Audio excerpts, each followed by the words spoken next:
I am just a figment of your imagination. Exactly, that's Hello, what she said. everybody, Hello, hello, and hello. welcome to the DSA, where we make fun of the sillies. Yes. Yes, the stupid sillies. There may be a few more people joining us, though they might be asleep. It's late in the UK. Yeah. Well, technically early in the morning. Like past midnight. And we have the Space Deniers today. Ooh. What space? Oh, that's gonna be fun. And our first subject, is someone who worships Elon Musk and Alex Jones, yet believes the earth is flat and Musk is hiding the truth from all of us.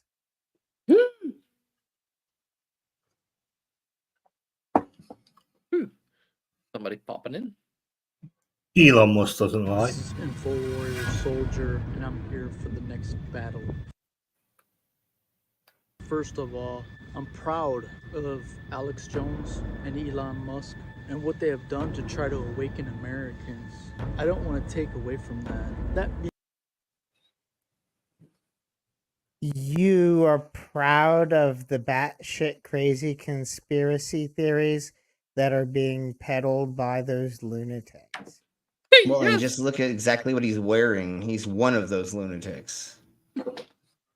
One of them. Being One said, of them. I'm also very disappointed in you, Alex. And you are now knowingly lying to our grandchildren and gatekeeping big time about these fraud NASA scam lies, and SpaceX as well, baby NASA. You both know. Does anyone want to unpack that? And Brainless, there's so much lag on my end. I think you're going to have to do the pausing and the Okay, yeah, that's cool. everything. No, but like this just always pisses me off so much. Them saying nobody died. So people that look like other people are people. Yeah, there's only so many people, so many ways that people can look, right? So yes, you're gonna get doppelgangers. That's why there's a whole joke about doppelgangers or people that look like other people's. And then some of those people are cousins or brothers and sisters or aunts and uncles. Twins. So yeah, sure, exactly. And some of them marry their cousins and their sisters, and then they put this shit out on the internet. Yeah. Yes, and they're the ones who do that. But anyways, then they become mega. Yes, people are gonna look like other people. You fucking weirdos. That doesn't mean it's fucking fake. You douche nozzles. Well, that's it. Didn't they say some of they've hunted down the actual Challenger crew as they are now, and one was a school teacher, and not one worked in a bodega or something. Yeah, of course, from scientists to fucking serving out fucking hot dogs. Yeah, it doesn't make any fucking sense at all. Yeah. Well, they believe it was all an act, so they just picked random people. Yeah. Hey, Jinx. Sure. Hey, Jinx, you. But anyways, let's blow on with it. But he's an Elon Musk fan. But he's denying. Yeah, but he also denying space. Yes. Jesus. Well, that one just dropped for me. Like, wait. Yeah, this is ridiculous. and what do the different Apollos have to do with fucking anything, you weirdo? I bet he's voting Republican in November as well. Fucking hell. How can you get this fucked up? I don't know. I don't understand it at all. That is Elon Musk. From the bottom of your heart, Jesus Christ. Absolutely, that I am correct. And all the facts and all the data that I have presented is exact science. And Let's try to go back to all the science. Can you scroll it back to Thor since you don't have as big a Bottom of your heart, absolutely, where? that I am correct, and He- all the facts. and he all said he said facts and science. scam lies, and SpaceX as well, baby NASA. You both know Alex Jones and Elon Musk from the bottom of your heart. Absolutely, that I am correct, and all the facts and all the data that I have presented. Does that look like facts and data? I don't think he presented That looks anything. like mythology. Mythology. That's facts. Was that Thor? President Trump, investigate NASA now. I mean, what the I fuck is fucking this knew guy he was smoking? MAGA. I Yeah, knew he was exactly. MAGA. I don't know what gave it away. Maybe shit for brain. Maybe the fact that he's stupid and American. Well, you can be stupid and fucking Dutch. Or Yeah, but then you're not. But then you're not a mega. If you're stupid and American like that, then you're quite likely to be. Not all Okay. Americans are stupid. I grant it. There are a lot of Americans No, who no, are. that's what I'm but saying. this Like, guy falls in that category. Yes, definitely. that's what I'm saying. If you're like a stupid American, then you're probably. Well, no, nah. If you're a hateful American, I think that's Well, the just like that, hatefulness because there's also a lot of people that are just there's loving, stupid. there's loving kind of, there's Yeah. loving kind Americans, and then there are people who are filled Mega. with such hatred. Yep. Yeah.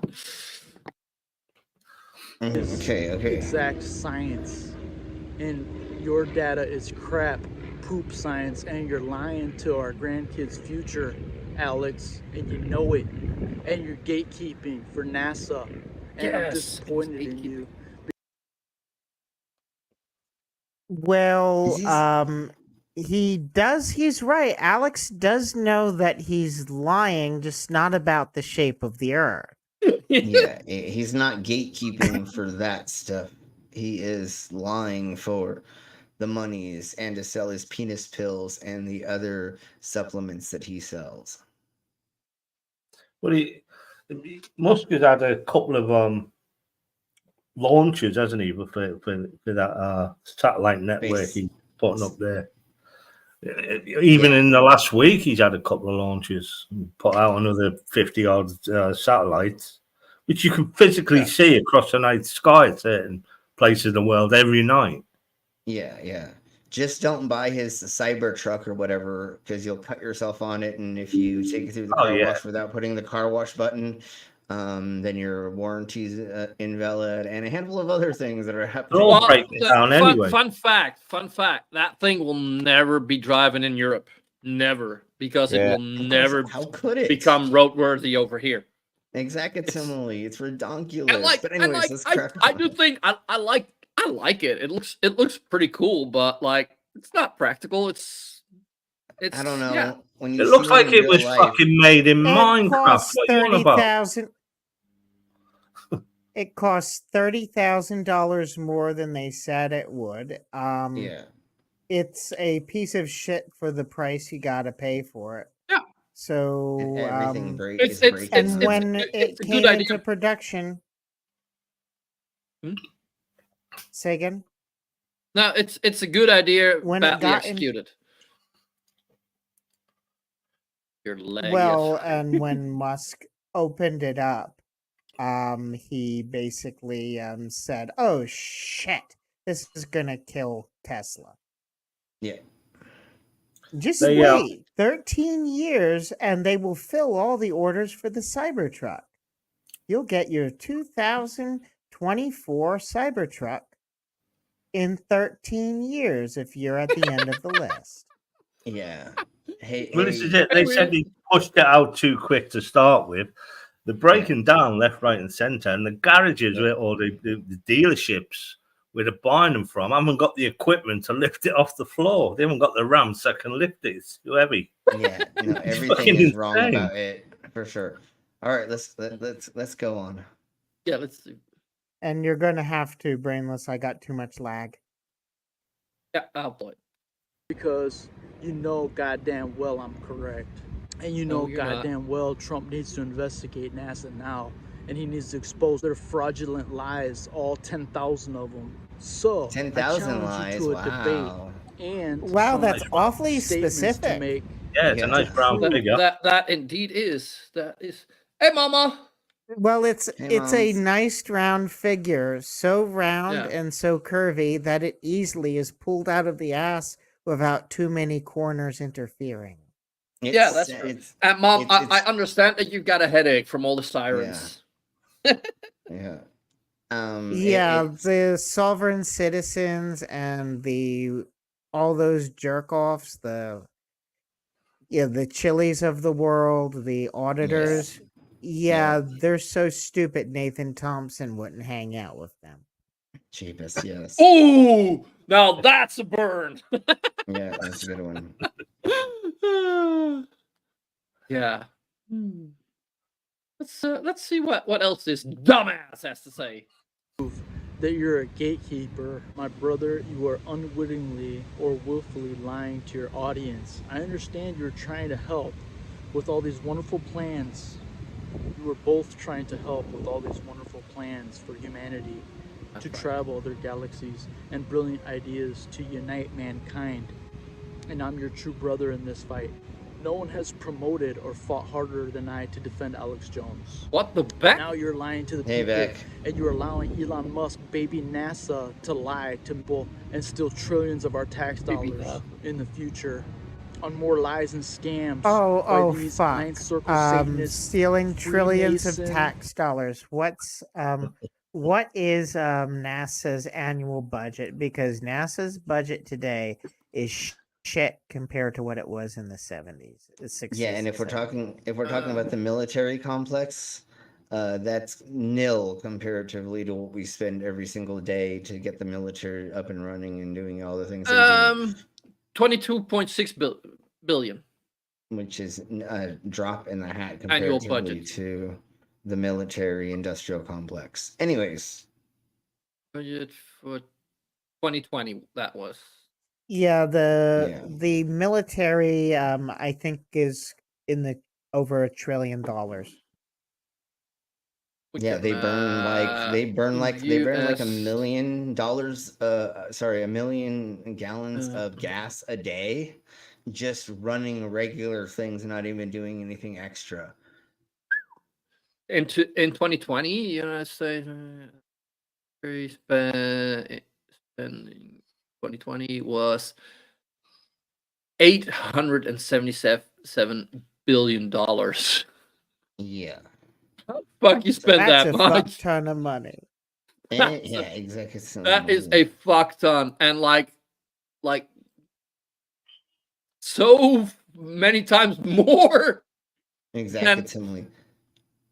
And then Holy shit. Mama is saying that NASA gets 0.5% of the entire annual U.S. budget. So every single day, a U.S. citizen probably gives $1.50 to NASA comparatively to all the other things that we can do for taxes.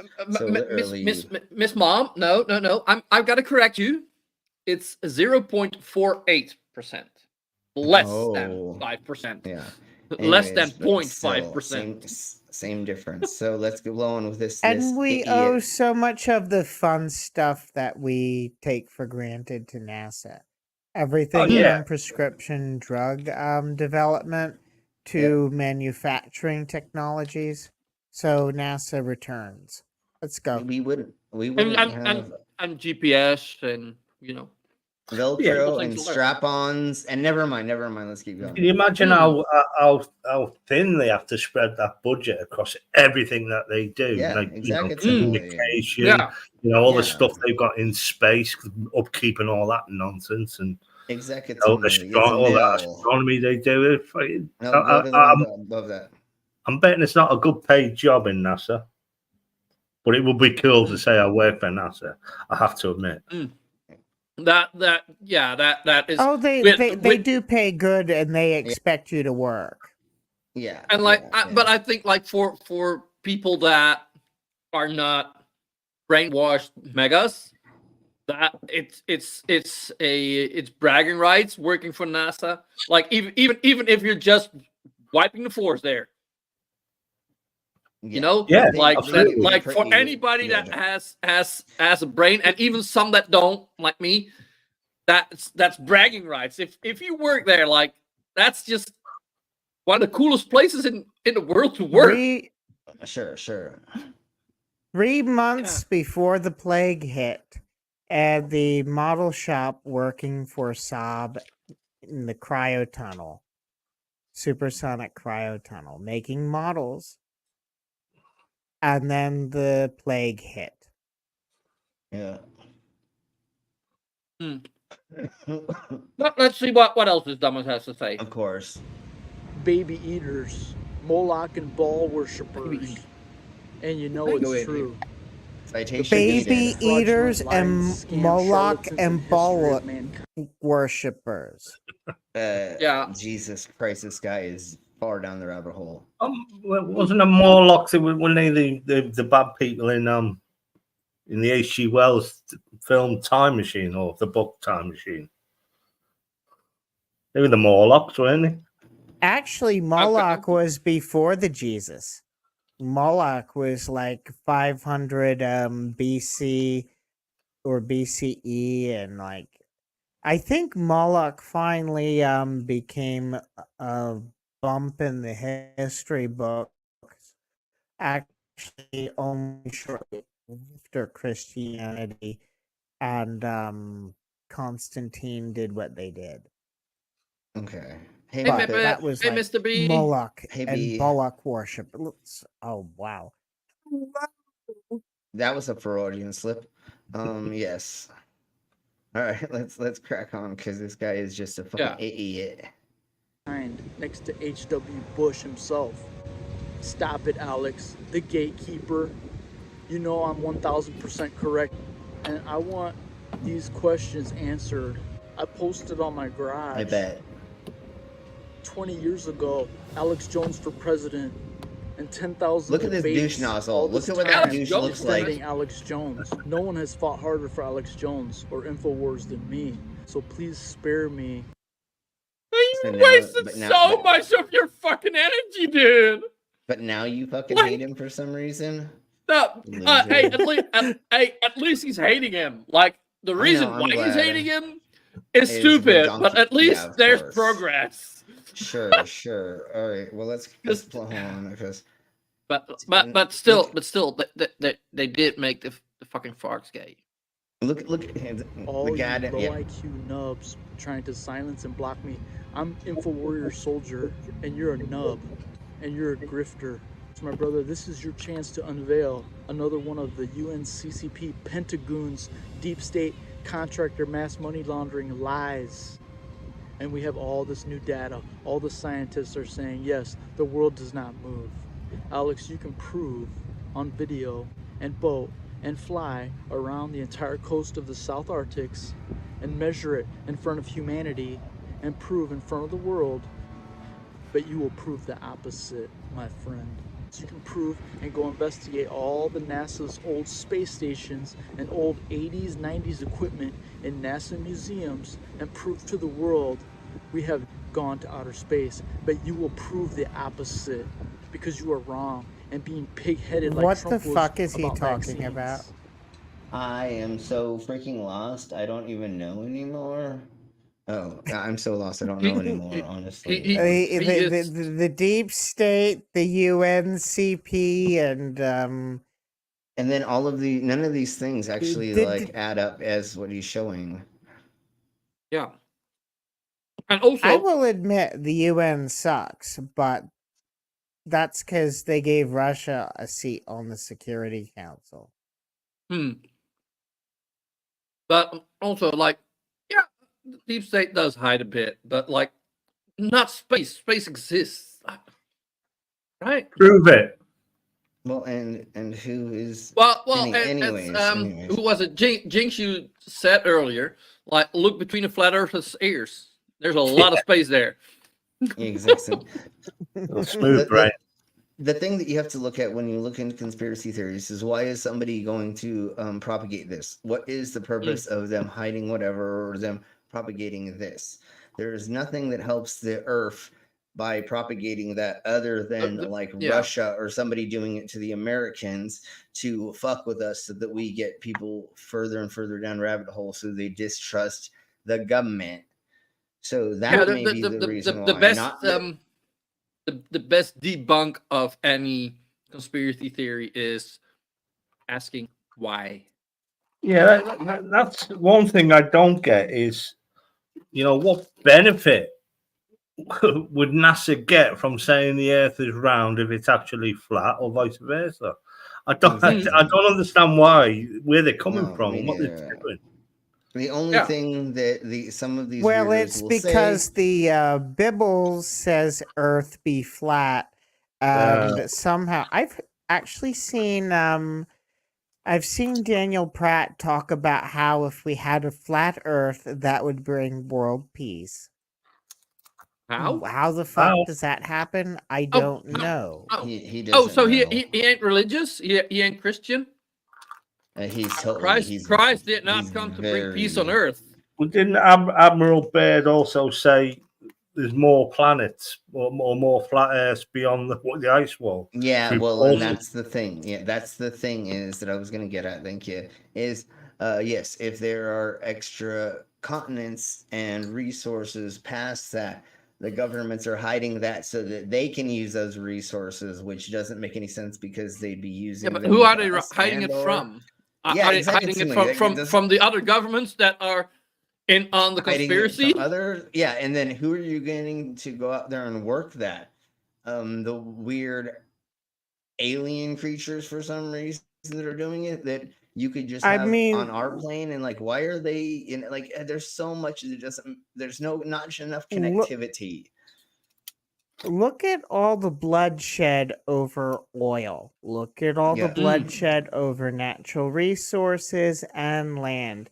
You think that if there was the equivalent of another planet Earth, as far as land goes, there wouldn't be fucking World War III over the goddamn lands beyond the ice wall. Yeah, exactly. Exactly. Why would that happen? It's not like people are greedy or anything. And why did Admiral Byrd come back anyway? If there's all this amazing Admiral stuff, Byrd died a long time ago. Yeah, he hit where he couldn't go any further, and he came back. He came back. Anyways. Why? Why didn't he just stay in these paradises he found? Exactly. Well, because if he stayed there, he couldn't make money of the stories that he made up. Yeah, he said he felt guilty. He said he felt guilty living these lands while the rest of society didn't. But then he came back and vaguely told people about it and didn't tell them how to get there so that they could be enlightened by this whole thingy of the Mabob. Yeah. It's fucking hilarious. Well, let's see. We're like 3 minutes in, and I'm just asking questions that the flat earthers should be asking. Yeah, but we know they will not ask questions they shouldn't. Yeah. Exactly. Or pointless questions they ask. Yeah, it's more philosophical. What ifs is what they throw out there. Yeah. Well, let's see what else. What other? How deep he can dig? Because for fuck's sake, he's been digging for 3 minutes. It wasn't it? Yeah, 3 minutes. Almost 4. Yeah. Let's see how deep he can dig. We have experts from all over the world now. Navy navigators, geographic experts from all over the world, surveyors that survey entire landscapes and say the world's flat, my friend. With science, with math. None of them say facts. That. We now have all it is flat, you fuck brain. Coinciding maps. And we have testimony from Admiral Richard Byrd.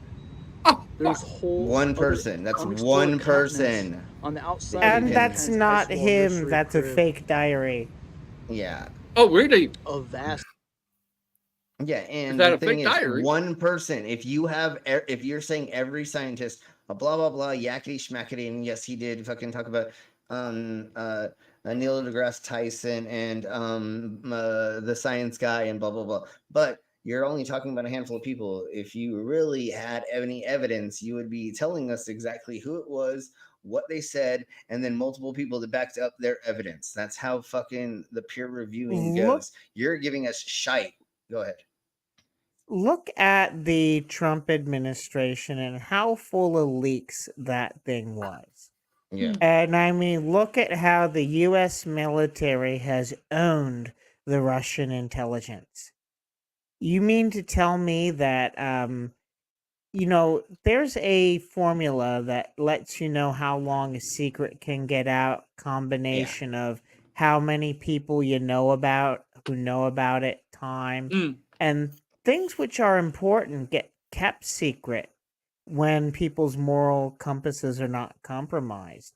Things Yes. like, oh, there's millions of acres beyond the ice wall of milk and honey. That would come out immediately. Yeah. And you don't think North Korea, Japan, China, Russia, or a handful of other places would not like to disprove what everybody's throwing out there? If you could prove the flat Earth, you would make gazillions of dollars. Like you would be immediately become But they are famous. trying to prove the flat Earth. They're trying Yeah. to undermine everyone's confidence in all the institutions which we should trust. Yes. Yes. So they are working for flat Earth. Yeah, totally. Let's see what else. So what you're saying is flat Earth is becoming a fascist movement. Yeah. Totally. Hey, little wolf. Why, yes. Yeah.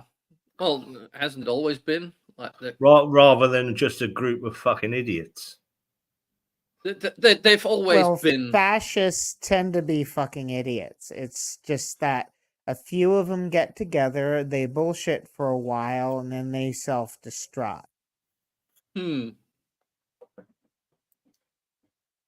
may take millions of people with them, but they do self-destruct. Yeah. See, I see him on Twitter. I don't know why they're up in my feed again, because I've gone against the really religious extremists on Twitter, but these flat earthers are getting up in my feed because they're all buying the blue tick so they can become more widespread for some reason. I don't know why. Yeah, but those are also the flat earthers are also the religious lunatics. Well, a lot of them weren't, but they obviously have had to become born again Christians or whatever if they're going to believe in a dome, because there's no way something so vast and magical could be made by humanity. It had to be made by nature. God.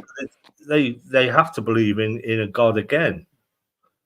So there's a calculation Mike Bertelson did somewhere on this computer. I will have to locate it. There's no material known to mankind that could support itself with a dome that big. Yeah. But this is it, and they say, "Oh, we're in a closed system," and we're not, because I think it's about 100 tons of atmosphere is lost to space every day. Obviously, it's replenished by photosynthesis and whatnot, and outgassing from the Earth. Yeah. And folks, if there's anyone new to this, flat Earth and space denial, there's an overlap, and I could not resist showing how delusional the supporters of Alex Jones and Musk are. Yeah. Totally. Alex Jones, such a vile person. Yeah. Blah, blah, blah, blah.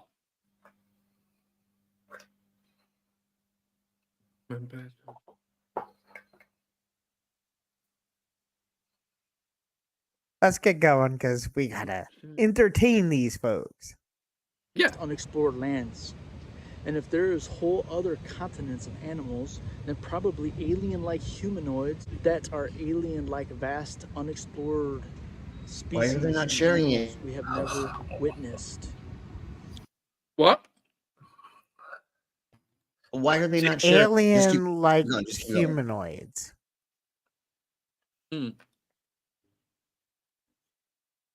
Yeah. Yeah, but these guys cannot be convinced ever.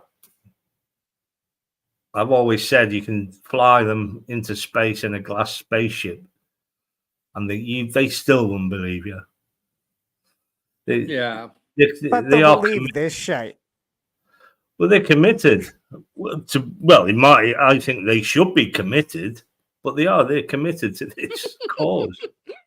They're fucking idiots. Different kind of committed. But yeah.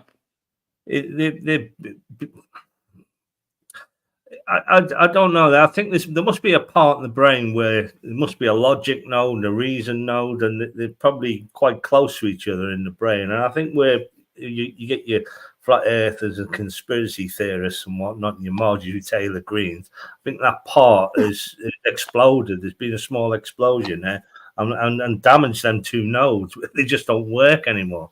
There's no logic and reason or any type of fucking,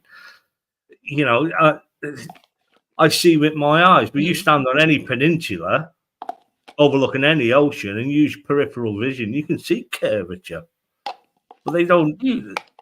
They say, "Oh, it's because our eyes are round," and things like that. They're just fucking insane. But yes, they are quite insane. Yes, they are. Exactly, Mama. But fun but dangerous. Yeah. Well, let's see.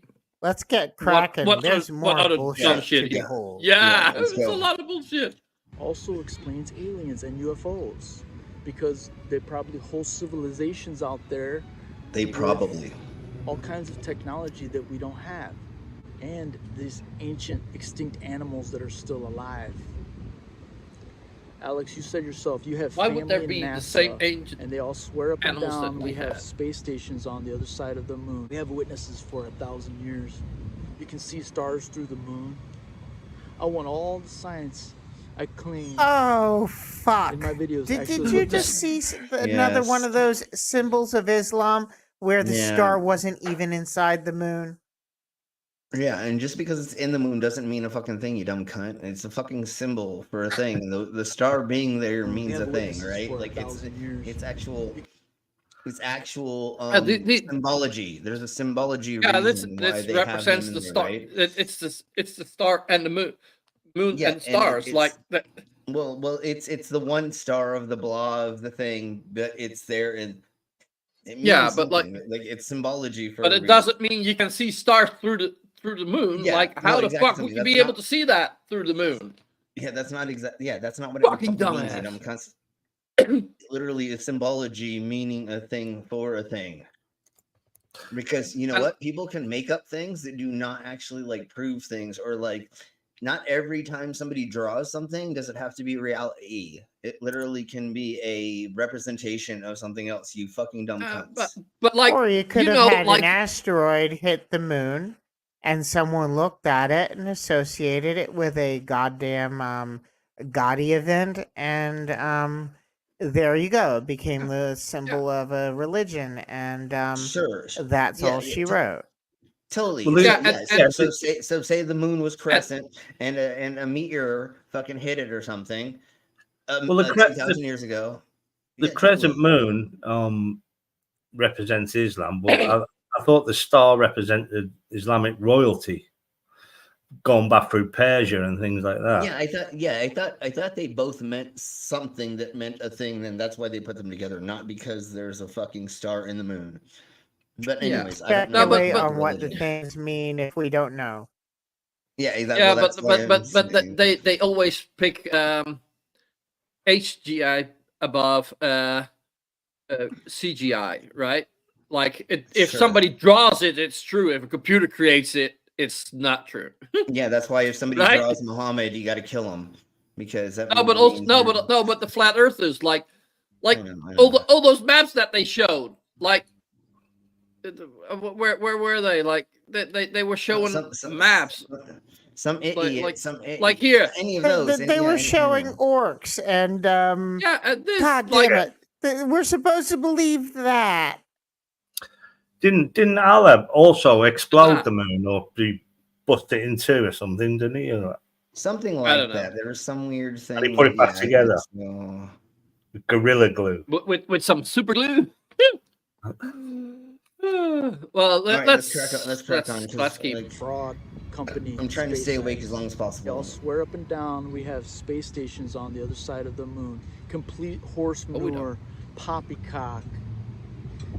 Yeah, that is complete horse manure and poppycock. Okay, because no one claimed that we had space stations on the other side of the moon. Only this asshole. Yeah, so he's claiming we've got space stations in a space that does not exist. He's claiming that Elon Musk claimed that we had space stations on the other side of the moon. I don't think Musk said that, but even if he did, it's still bollocks. But this guy basically accuses someone of spreading bollocks. And then calls out the bollocks he's accused them of spreading without knowing that they spread it. Yeah, I think they are mixing up the fact that Elon wants to create a moon base instead of that there already is one. I think that's the thing. But yeah. Yeah, and there's dragons that live on Mars. Anyways, let's keep going. That we know of, and zero actual science to prove this highly unlikely theory and bald-faced lie by the baby eater Moloch and ball worshippers that coincidentally have the missions named after Babylonian deities they torture and sacrifice kids to. And now you got this. Let's stop there. Let's stop there. He's saying that NASA in Hebrew means to deceive or lie. There's a song called Yerushalayim Shel Za'av. And in it, I forget the lyrics in Hebrew, but it says, I will lift up my voice forever, and the word Nisa is there. Nisa, that's the closest Hebrew word to NASA, and it means to lift or elevate. Yes. And that would actually fit NASA. You did hear that, little wolf. Ball worshippers. That totally was said. Anyways, let's keep going. I worship. I can worship your balls if you want. Never mind. Let's keep going. New guy that's very witty and very sharp, and seems to be on our side. And he's a Freemason, and you're just gonna give him a Freemason pass, like it's no big deal, and just gonna let him in the clique. No, this is very bad. This is very wrong, Alex. And you need to go and watch all of prophecyclub.tv and Pastor Stan Johnson. But he still has a lot of amazing data, and I'm still trying to awaken him up to this whole scam. Pastor Stan Johnson needs to get on InfoWars right away. The Alex Jones before the internet existed. Very anointed ministry. Bill Snowbellin's stuff on the Freemasons, and you need to repent from that. And he needs to wake up, and he needs to repent from anything to do with the Freemasons. And you need to, the Bible says don't even. No, what I understand the Masons to be more or less is a fucking drinking club today. Mainly, that's what most of the secret societies are. At this point in time. I mean, from what we heard firsthand, like I believe so, and just like being interested in the occult books and learning about that. Mainly, they're a boys' club they're mainly a boys' club for local towns and counties and stuff. And they get together. Police chiefs are there and stuff like that. And if you're in the Masons, you can go to him and get your parking ticket, fucking redacted and stuff like that with a secret handshake. What they do is they use it so that, like, if you're starting a new construction project in a certain place and you need the local government to approve of it, you get your little boys around you that are in that society to help you get that. And then once you get the job, then you get them to all work on it. It's very, very localized. It's not rural Yeah. to wide like it used to be. No, but It's like actually if you would be on the other side of the world and your car broke down and you're a mason and you encounter another mason, they will help Then- you, no questions asked. totally. Like but there- it's not- a friends not- club. It's like yes, but it's not global like they tried to say. yeah, and it's not that deep. It's And, like, not and I think what if- you think. There's more of this new agey occult stuff bubbling beneath the surface and You're breaking up for a bit. Yeah, but I believe there's we more get of most the it. new occult stuff bubbling up with the evangelical leaders. And shit. Let's keep Yeah. going. Yeah, You don't and I think What about any the of those Illuminati? Masons Dun, and- dun, dun. And I think if we actually want to talk about the Freemasons, we should invite the Freemason that we know, Widow's son. So, and like Yeah, that's a we pretty shouldn't cool talk dude. about- So we shouldn't talk. I don't know about, but oh, it's Yeah. more or less a drinking club, and let's move on. yeah, with them, and that's very wickedness. And all these people that have this Freemason memorabilia and Freemason stuff in their house, they need to get rid of it out of their house as well, because it's demonic. And all of these Freemason guys are witches, and they got initiated into the same initiation as a witch gets. Exactly, Mom. why do they put this together? But that doesn't make fucking sense. See, that's where the stone that is the most sacred place in all of Islam, and they got the Pope there. That Yeah. makes no fucking sense. Yeah, because he's just throwing things together to make things so that he can try to make a point with people who that don't have any understanding of what Yeah. actual reality is with all of these things. They don't understand these concepts. Yeah, wanted to say something. Yeah, happy I 420. know it's Mecca. I'm just Yeah. trying to remember what Yeah. that particular structure's called. Yeah, that one, the stone, the something. Anyways, yeah. The Kaaba or something. Yeah, you kiss the yeah. stone, it's supposed to bring you good fortune. God's Kind of personal, like Yeah, an but Islamic also- Blarney stone. Yeah, or God's Otherwise, yeah. personal bathroom. yeah. No, but like also like they are they're Christians, but like they fucking believe in fucking witches and witchcraft. Like, The Kaaba, yeah. like what he said, like, oh, they're all witches. Like, if Well- somebody calls himself a witch, like, and like you don't believe in witchcraft, then what's your fucking problem? You know, I don't Well, see the problem. Like, It I know makes- 150 years is a long time, but it's not that long if you look at religion itself. And in America, they were burning these innocent progressive women in America 150 years ago. It was around then, I think, was the last of the Salem witch trials. And yeah, it's Muhammad insane. was in Islamic tradition, Mom. Muhammad ascended to heaven, I believe, on where the Temple Mount is, the Dome of the Rock. And they supposedly believe that he's coming back. And probably not, in my opinion, but that's just my opinion. No one hurt me. And yeah. yeah, yeah, indeed, and yeah. Yeah. Wait, what you talking about? You Let's talking move about on. fleur heads? Yeah, let's crack on. Is that an air conditioner on the roof of that? do the same exact initiation as a witch gets, dude, because it's a bunch of Luciferian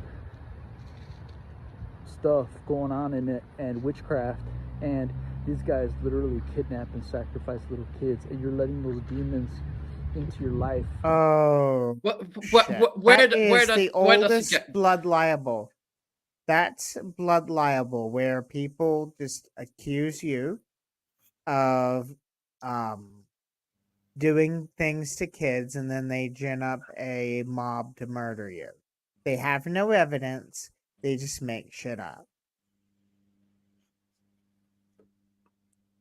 They got no. They got proof for that or something? Like what kids do they? Oh wait. Like if they would sacrifice kids, would they not want to ban abortions? That those two things don't align. Well, People abusing the kids, like, isn't that the people that want there to be more kids? that's more or less the people who run the churches, because sadly those places, if not watched properly, turn into abuse pits. Let's move on. Yeah, that's a different subject. When you join the Freemasons, it's super wickedness, Alex, and you need to repent from that, and he needs to repent from that quickly. I want NASA investigated and abolished now. Alex, you know you can have Eric Dubai on your show. Did he just say Eric Dubai? On the show? he said Eric Dubai.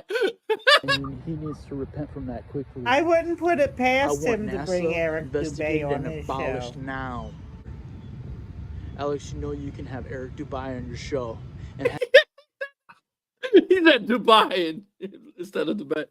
Yes. The UAE has named its prized province after After a fucking cunt. fucking flat earther.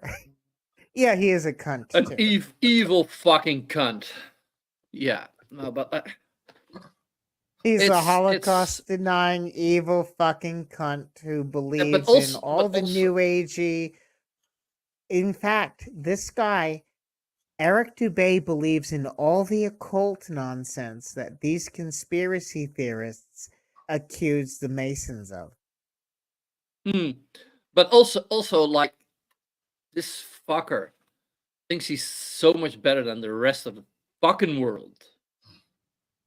Because he actually sounds like he thinks he's the only one that is good. Like, oh yeah, those are my heroes, but you need to repent. And he fucking speaks down to them. Like, yeah, of course we also do, but like we don't fucking first kiss their ass and believe the same bullshit as they do. Fucking hell. We can see them for the charlatans they are, while still believing that the Earth is a beautiful curvy ball. And also, like, we don't talk down to them. Like, we just ignore them. We don't talk to them. We talk about them. But like, but no, I don't know. Like the whole the whole way he's talking, like it's like I'm here to save your soul, you charlatans. To be fair, I would Yeah. love to have a flat earther on the show. Oh yeah. I would literally, even Eric, I'd love to have him on the show to fucking rip him apart fucking bit by bit. But by the way, Commander, who the fuck is this cunt that we've been listening to? I have no clue. I just saw that he believed that his two idols of political bullshittery were hiding the true shape of the Earth and the fact that he doesn't believe space exists. Oh, fucking hell. Oh, and he supports Donald Trump. Yeah, duh.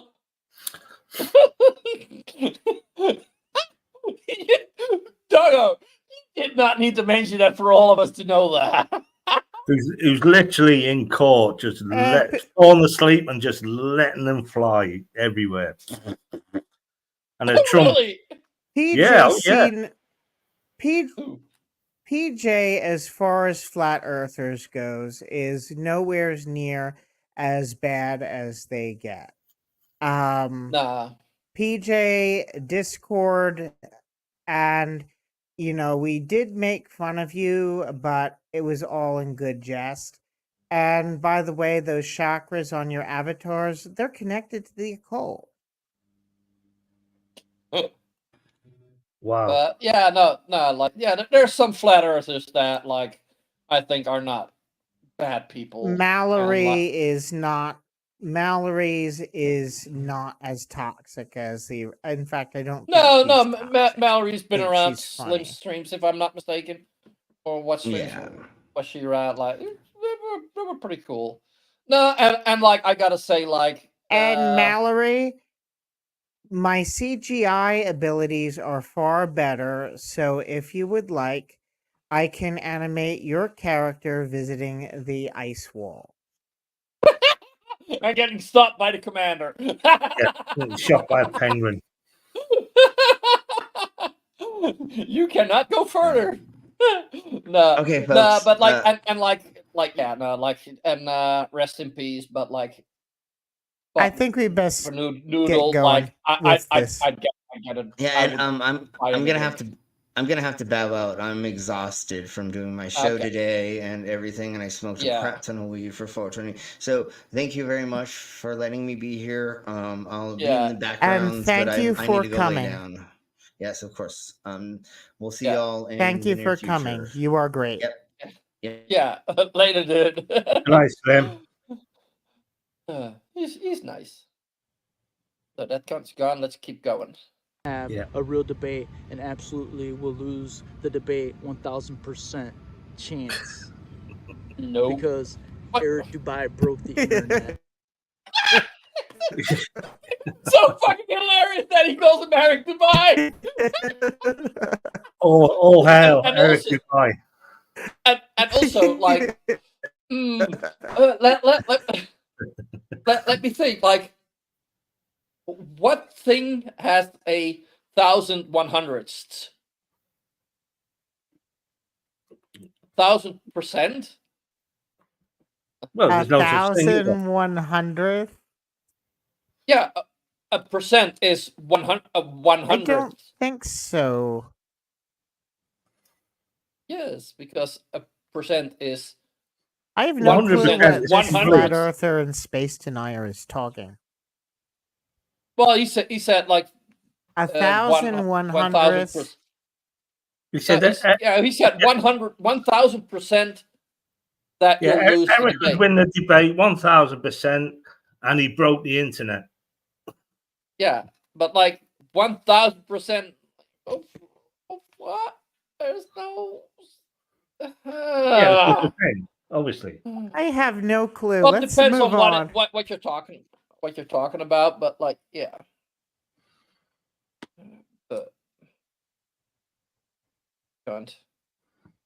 But Eric Dubai.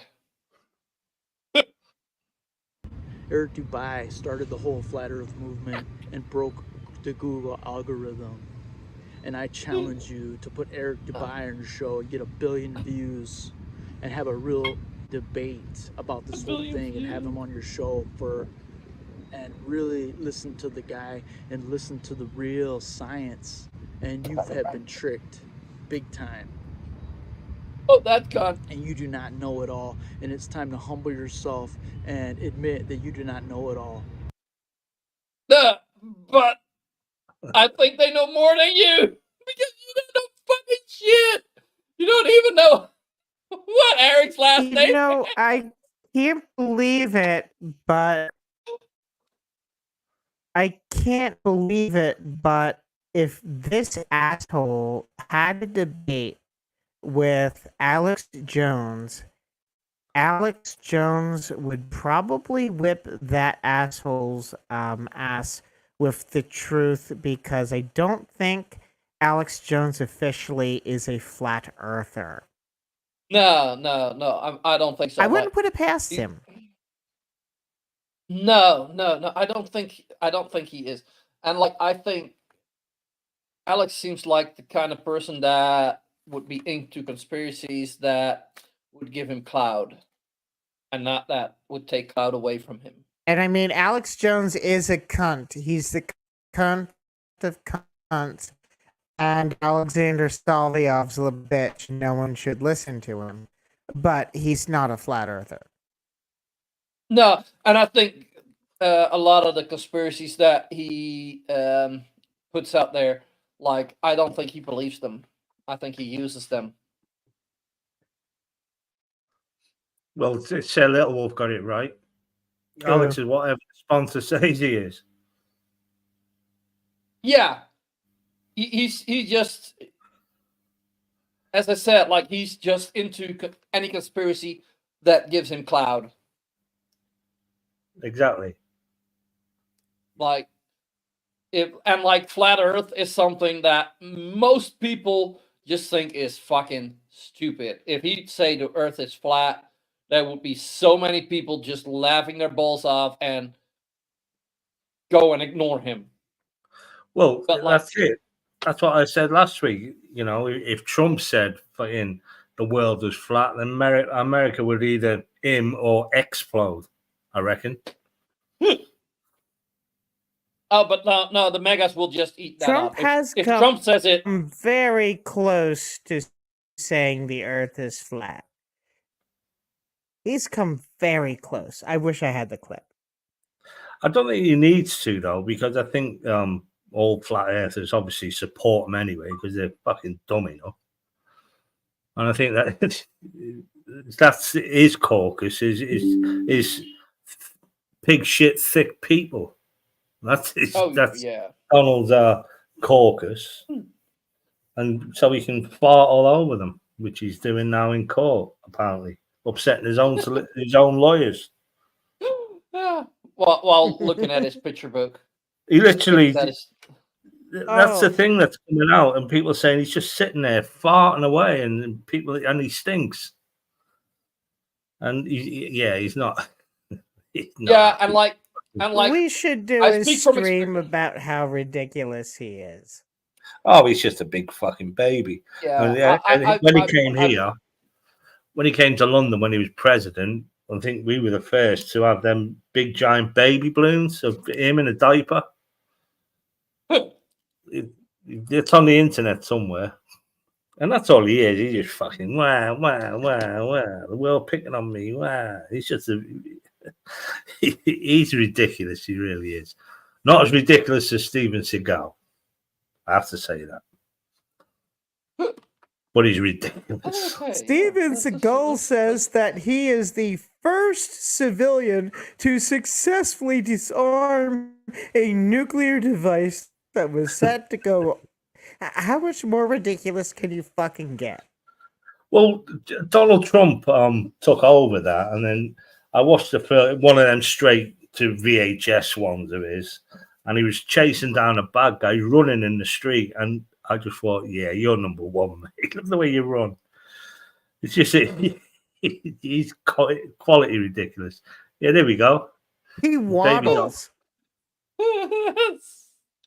And he said, "Oh, that's a fucking brilliant." He said they love me. They all love me in London. We didn't. We all thought he's a fucking clown, and he is. He said, "Oh yeah." Oh, poor woman that she had to be in this pose.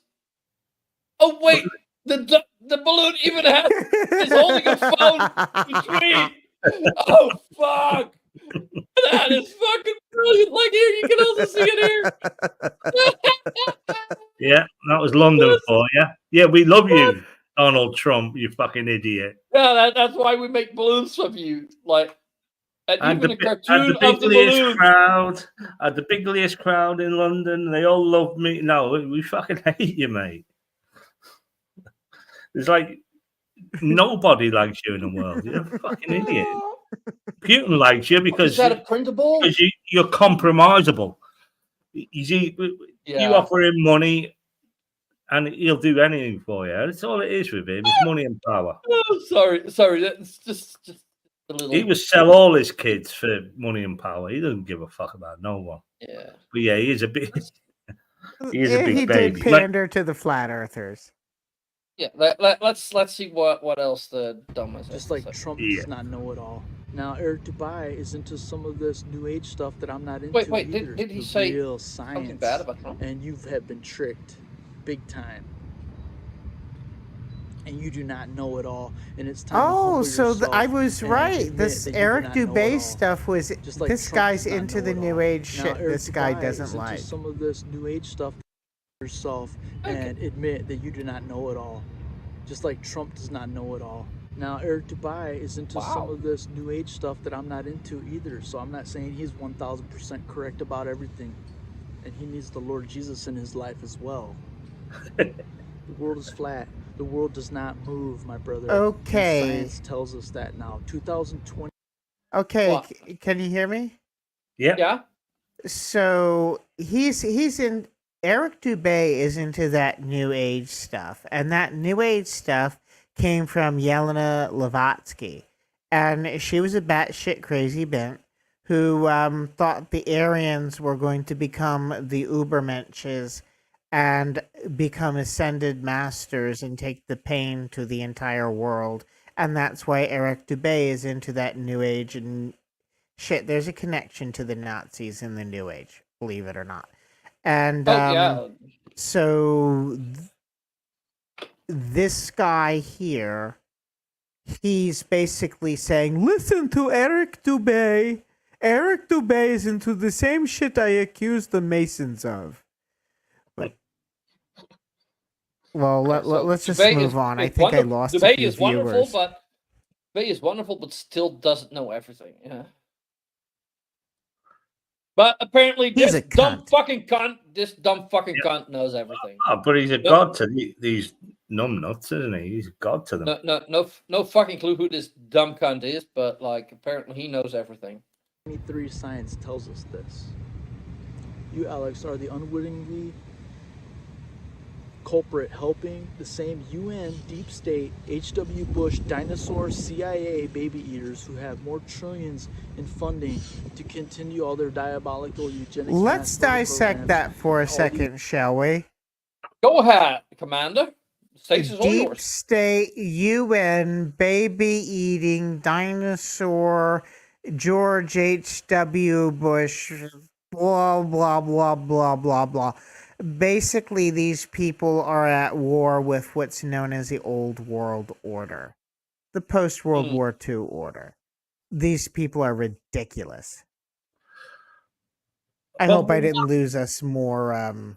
Why does the viewers. baby eating always come into this? I don't get that. I think it's probably. I have no clue. Because that is what evil does, apparently. I mean, I must admit. Why eat a baby like at a hot like 20-year-old? And eat that pussy good. Never mind. When my twins were born and they were baby, I wanted to eat them. I did. I want to eat you, but I restrained myself. Now they've grown up. I want to fucking kill them now. They just see me as a fucking ATM. But dog, what you said, like that is indeed something parents sometimes say. But I think if you say that and one of these cunts is standing close to you, they will fucking attack you. They will attack you like, "Hey, you fucking Mason." Parents do that. Eater. You look at them and you say, changing the diaper. And you say, "Oh, you're gorgeous. I'm going to eat you all up."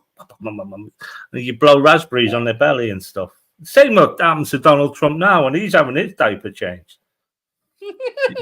No, nobody wants to eat him up. Nobody wants to eat him up. Like there's nothing cute about him. You look like a big fat fucking cantaloupe, you orange prick. Let's Go on, let's carry on. Scams. Let's move on. Spraying the clouds with soft kill weapons and deadly everything. NASA caught red-handed in 1,000 bald-faced lies in our face now. And Alex, you turn a blind eye to this. For your family members that in list? NASA, Alex is worshiping the golden calf of NASA. It appears the gatekeeper, the NASA gatekeeper, the Freemason satanic baby eaters, Fibers. NASA. So what the fuck brother, are the you- fibers? Yeah, I was also kind of curious. That is an overhead shot You know, of Donald Trump's hair farm. They just need to paint because it like, yellow. so there are fibers. So fucking what? Yeah, this it might be something like that. I don't know. I don't know what this picture And is. the chemical that you would use, for geoengineering, i.e., cooling the earth, would be just sulfuric acid droplets, not metals, not anything super toxic. At least not in the concentration. Let's move on. I was kind of. Give me 1 second to screenshot that image. I'm curious where he got that from. NASA, it appears the gatekeeper, the NASA gatekeeper, the Freemason satanic baby eaters, NASA. My brother, you of anyone has known it, and you are gatekeeping the head of the snake, NASA, and helping Elon because you are wrong, and you are This helping the fucking worst liars, cunt. the most diabolical scammers to So escape. this is it. What? I've been to NASA. We don't eat babies at NASA. We eat flat earthers, and they're fully grown, and they wandered into the Antarctic territory, and they were turned into Soylent Green. I know. I lead many of the expeditions to round them up. They're not babies. They're full-grown flat earther adults. Well, I'm guessing NASA are probably one of the biggest employers in America, I would have thought. There's probably tens of thousands of people work for NASA, either in America or around the world on their projects. How do they all eat babies? Surely someone must be missing these babies around the world, these thousands of babies. They don't make sense, these people. Yeah, it's like kind of like if everyone's eating baby sandwiches at the commissary, someone's gonna blow the whistle. Yeah. No. Well, those three that tried that last year, like I did get them. Like they were running, but like, hey, come on, never turn your back towards the sniper. Right? And what's Never. poor old Sam Clements ever done to anybody rather than give us great literature over the years? The only humans that are eaten at NASA are just flat earthers who wandered into the Antarctic. Well, technically, we kind of eat babies. Like, who hasn't eaten lamb or young cows? Like, But we those do are eat baby those. animals. Yeah, well, That's like veal and stuff. That's not cannibalism. no. But it's still babies. I think we should move on. Yeah. Justice. I mean, and we continue eat to lie to our eggs, so grandchildren. Yeah. In our schools and colleges. Elon stealing trillions with the deep state Freemason baby eaters helping the UNCCP child kidnapper crooks. And all that funding, he's just handing it right over to them, and he's just getting his hush hush money, the head of baby NASA. Bet what he's doing is unwittingly helping the Moloch and Baal worshippers. And you know these guys are out there kidnapping kids and sacrificing. Oh, I love that picture. I love that picture. It's real. That picture is real. It has to be real. Unwittingly helping the Moloch and Baal worshippers.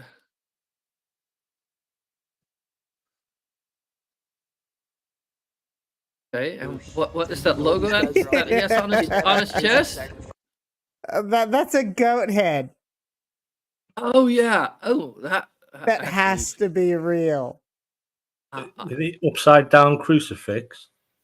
Yeah, with a goat face.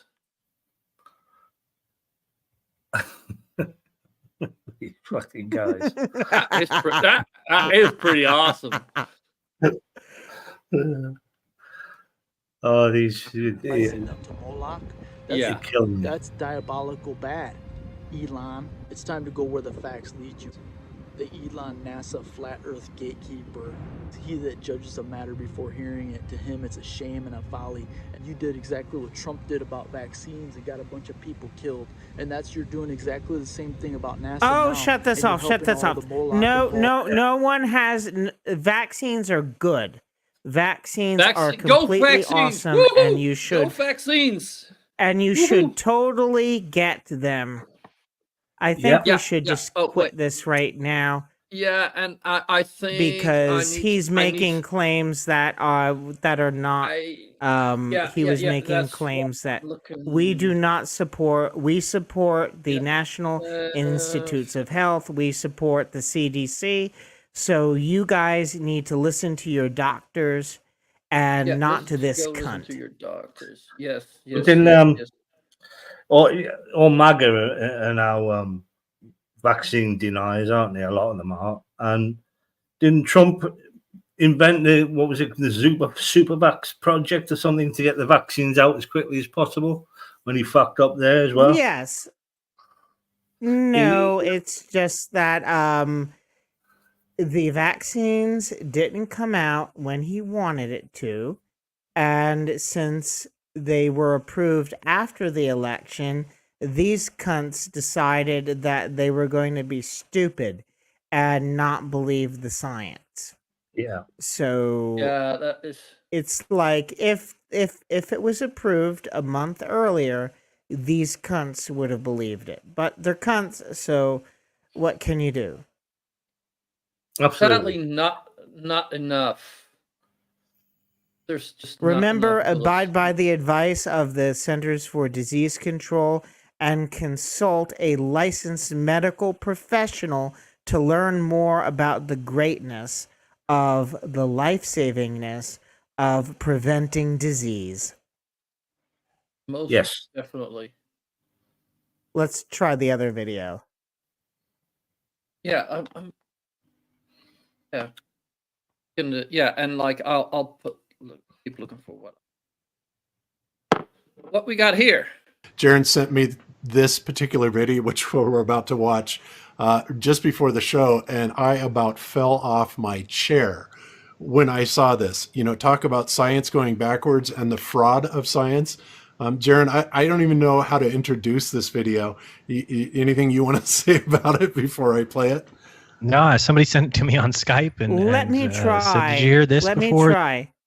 Let me try to introduce this video. Two dumb cunts who don't know the difference between compressive strength and tensile strength. Two dumb cunts who don't know the difference between the two. See, those objects are designed to hold in pressure because of the tensile strength of the material. It's not designed to hold out pressure. Because Jaron and whatever dumb cunt is with him, they're dumb cunts. Most definitely they are. Most definitely they are. Let's continue. That the walls of the LEM were 2 sheets of foil thin, and I was like, what? And so I watched it, and I immediately sent it to you because I couldn't believe what but this is the opposite direction. I can't either. So you guys listen up to this. You're not going to believe it. Good engineering. and mind you, before I play this, I want to remind everybody. Let's stop this for a second.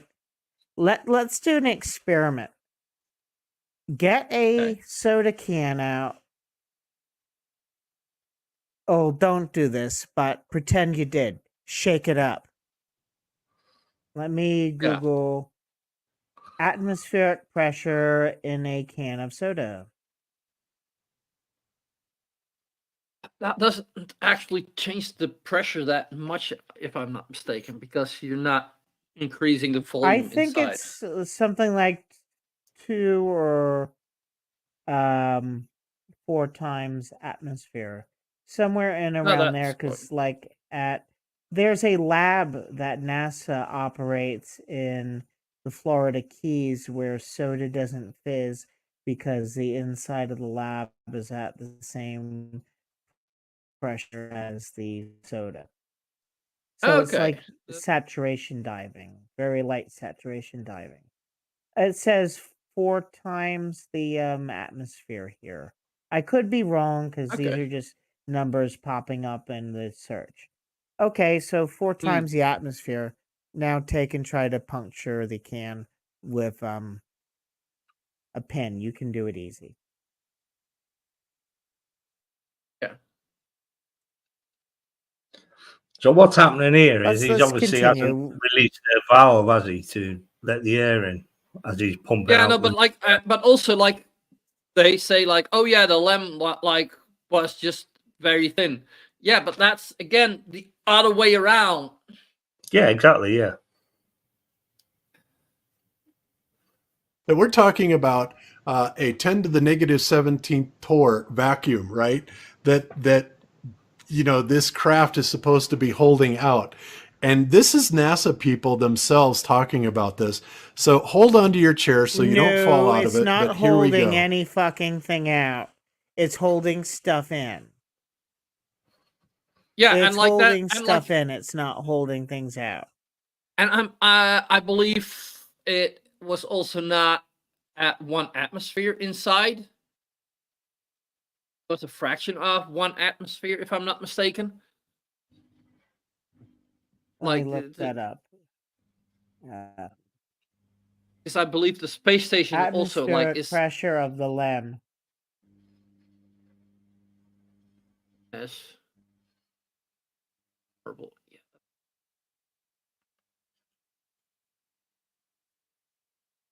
Yeah.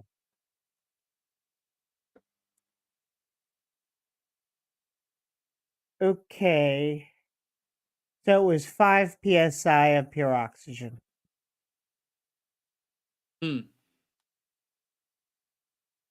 That's basically 14 psi. So that's basically approximately a third of the atmosphere. So Yeah. the ISS is basically acting like a sort of balloon, I suppose. Yeah, and like as I said, like it's not under that much pressure. Well, it's under no pressure from the outside, is it? No, but also from the inside, No, the pressure's coming from compared to your Coke can. It's like Yeah. the Coke can is 4 times more, and like in what was it? And the space station is like 4 times less, something like that, wasn't it? a third. A third. Like, well, okay, a third. Well, no, that's the LEM. I don't know what the space station is. The Yeah, space no, well, station's probably I believe that. No, I believe that's about the atmospheric same pressure of the ISS. because that's also Yeah, it's basically surface pressure. The ISS. okay. So you got 1 atmosphere of pressure. That's nuts. It's easier to design something with tensile to. It's easier to design something to hold something in than hold it out because you have Exactly, yeah. tensile strength material, and the gas just, it's just like a Coke can, for crying out loud. Mm-hmm. Yeah, and like indeed, Let's like, it's harder to keep it in than to let it out. So I'm going to play a clip about the construction of the LEM. Hold on a second. The skin on the crew cabin was very thin, and that was all done because of weight savings. Weight was a very critical item that always had to be considered in anything that you did. And if it was fake, they would have said like, oh yeah, we made it of the strongest steel and we shot it up into the sky. And not like, oh yeah, we had to make sure it wasn't too heavy. Oh shit. Where was it? Where were we?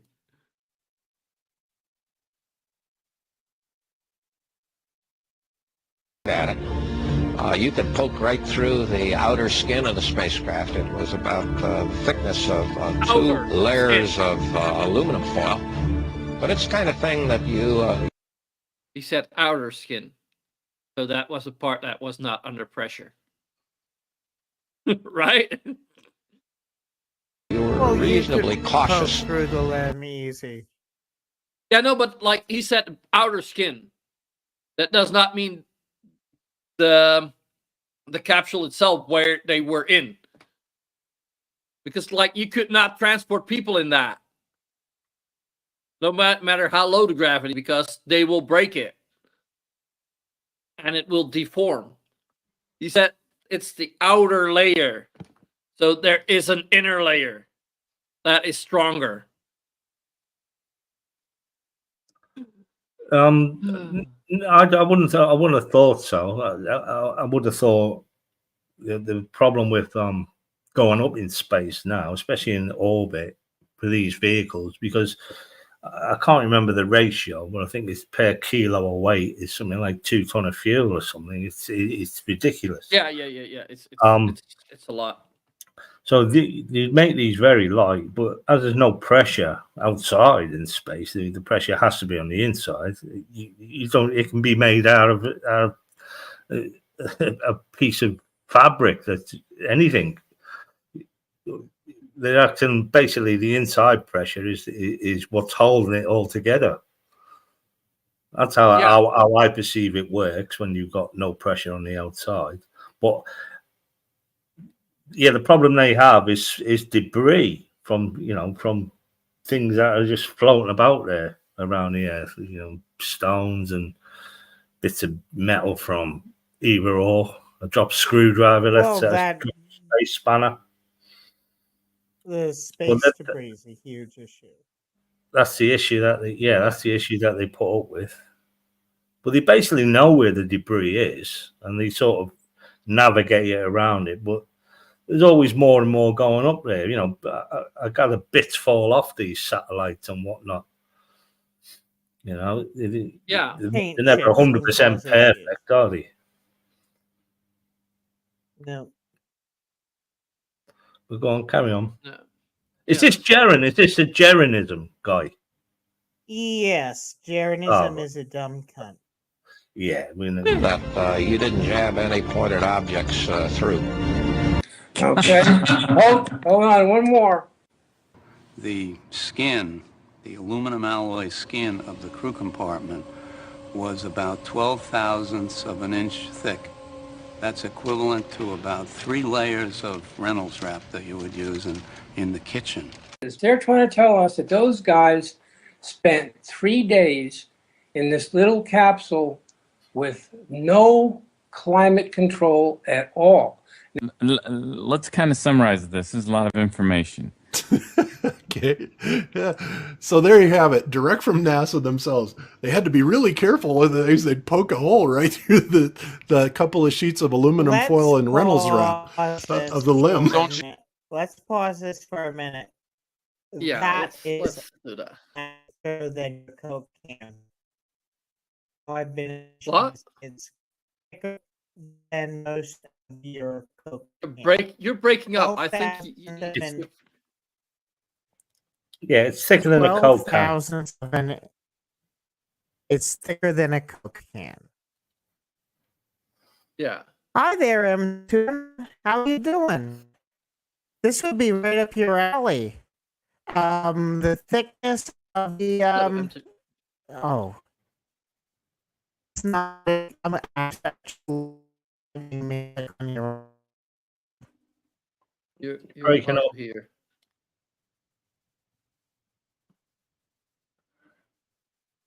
Let's just continue. My internet is shit. Apparently, yeah. Don't you just love how they said they had to keep weight in mind? That was a big concern. Number one priority was weight. But what about the extremely powerful vacuum of space? Like, wouldn't that be probably more important than weight, if not at least equally as important as weight? Because a vacuum is not powerful. Vacuum is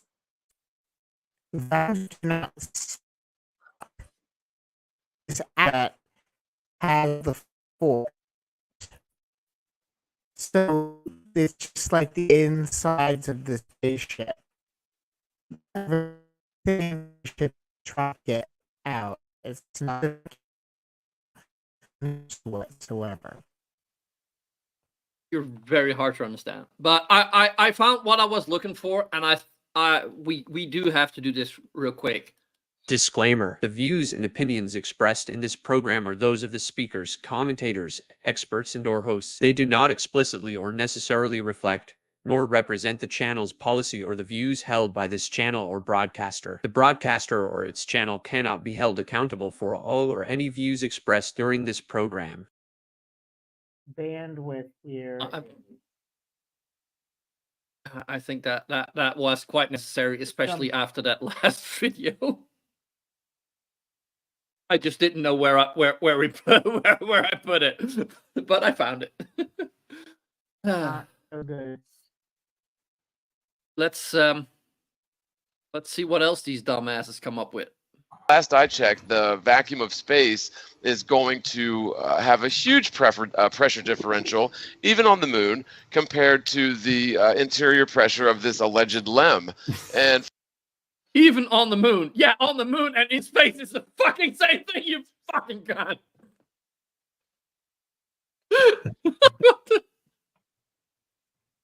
What the fuck? Oh.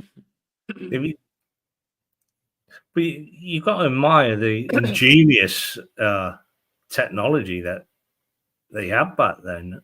Bear in mind yeah, that, with the little they had, how much they did with the little they had. well, I had my ZX Spectrum back in them days was more powerful than this. Yeah, and more memory, more computing power than what this whole thing. So you can imagine the mathematics that goes into this sort of mission. The phones that we had before, like before the smartphones, like the original flip phones and stuff like that, those had more computing power. Yeah. And I'm almost. I dare to say they had more computing power than all the Apollo rockets combined. Like at least the phone you got in your pocket right now, they got more processing power than all those combined.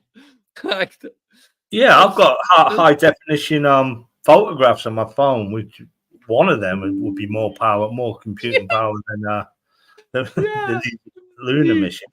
I can understand. I can understand where Flav's wink at it, but you got to understand where this is sort of thing is concerned. There's an incredible amount of mathematics involved as well. Yeah, definitely. Yeah. Go on, carry on. Yeah, let's see. For them to say that it was 12 thousandths of an inch thick or whatever they claim, I'm trying that's just to absolutely show, absurd. I mean, I cannot believe that people bought that. Things yeah, that you're trying to show what rating, but it's there we go. Yeah, it's showing. Yeah. Well, it's up there right now. Now it's gone again, but I think okay. Your lag. As far as the strength of 12,007, and as far as my lag is insane.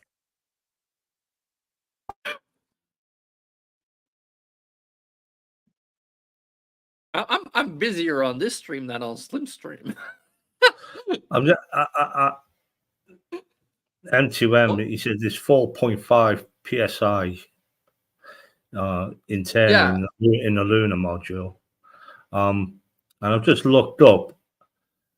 You use 2.5 pounds per square inch pressure to carry a full soda can anyway. So yeah, it's hardly nothing.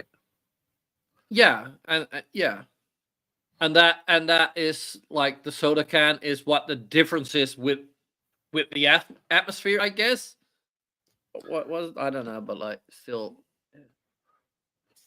Yeah, well, the pressure's inside, it's not outside. It's the inside pressure that holds it together. But flares can't work that out. They can't understand that.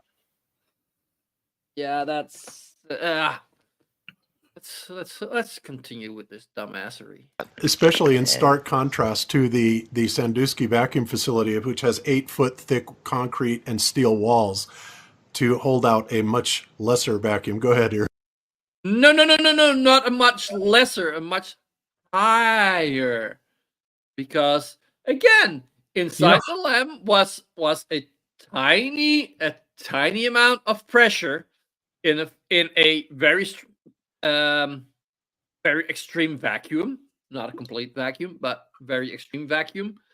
But like as soon as you are trying to make a vacuum on Earth, like there's so much air pushing down on it, like and on the sides. Yeah, but it's not holding out vacuum. That's where they're getting it wrong. It's holding in pressure. Yeah, no, but now they're talking about the vacuum chambers that they have at NASA. Yeah, that's got nothing to do with this sort of. No, but they say, oh yeah, but that has such thick walls. But that's the exact opposite of what you're portraying here. Like there, you make a vacuum inside, and and in the LEM you have a vacuum on the outside. Well, yeah, but it's not holding back vacuum, as Asia said. Oh no. And I think that is in part the fault of the education system, because they feel like it's. I think we got somebody more experienced. What? Who's more experienced than Jeranism and his buddy? Hello. M2M. Well, then they come in and they don't talk. Your mic broken or something? No, they disconnected. You're sharing the same internet connection or something. Sorry, I'm a dick sometimes. Go on, carry on. Yeah, but well, you guys figure out what you need to figure out. I'm gonna play the video for a bit. No, I just want to make one share screen, because maybe if you didn't know that the spacesuit for going to the moon is also prevent for meteorite impact. Of course it is. Sure. Yeah. What? Welcome. Okay, and let's take a listen to the official now. Welcome. How you doing, M2M? Still don't hear you.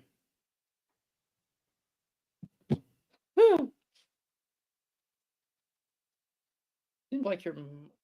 Let's play it. He'll come on when the audio's working.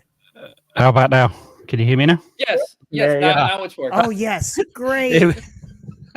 Sorry about that. I was having all kinds of. I have changed microphones and headsets and all kinds of things, so all the settings were kind of all over the shop. So everybody has that. It's sometimes. great to have you here. I haven't heard your voice in months. I know, not for a long time. I've been kind of. I've been keeping under the radar a little bit, to be honest with you, in the world of YouTube at least. So yeah, for a good long time. Yeah. So I thought I come on to sort of viewing it straight away. It was kind of like talking about the stuff that I kind of into as well. So I thought about hop on and make a few comments as well. So yeah. Well, thanks for having me on.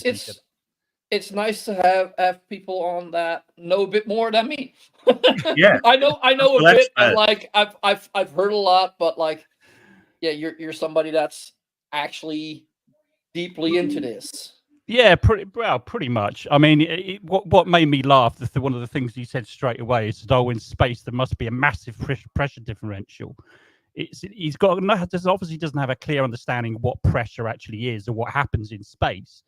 You know, as I said, the pressure inside the limb. I might be wrong about this, but I think it's in and around about 4.5 psi. I believe Commander looked that up.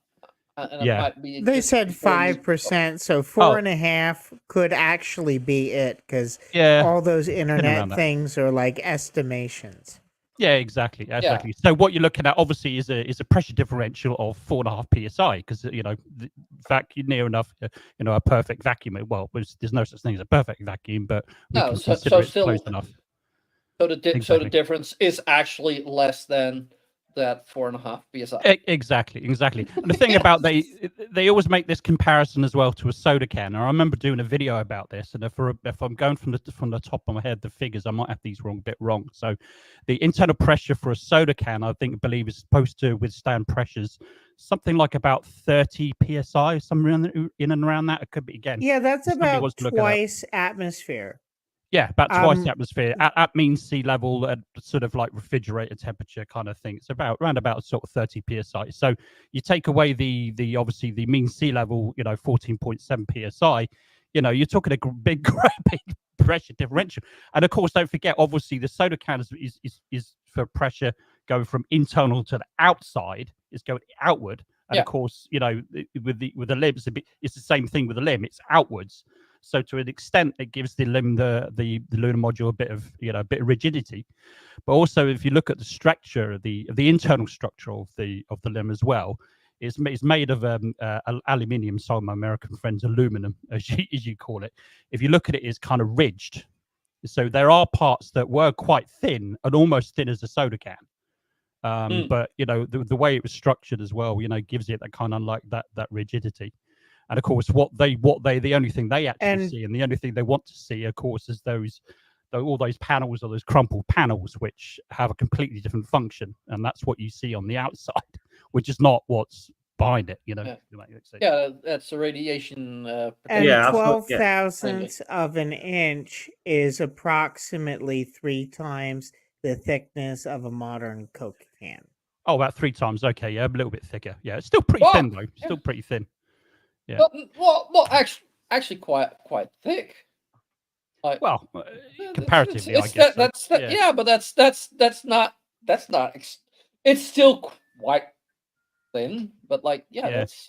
Well, they were parts that were probably thinner than that, but I think the vast majority, like you said, is 3 times thicker than a soda can. Which, yeah, that's fair enough. But I think there were thinner parts, but it didn't need to be thick all that around. So if you're talking about pressure differential 4.5 psi, I mean that's they keep saying it's massive. It's, your tire pressure in your push bike is greater than that.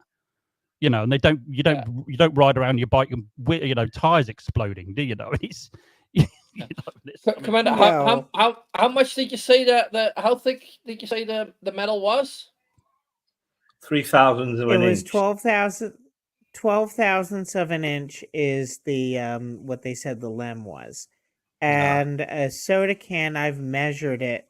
They range between 2 thousandths, 2.5 thousandths. That's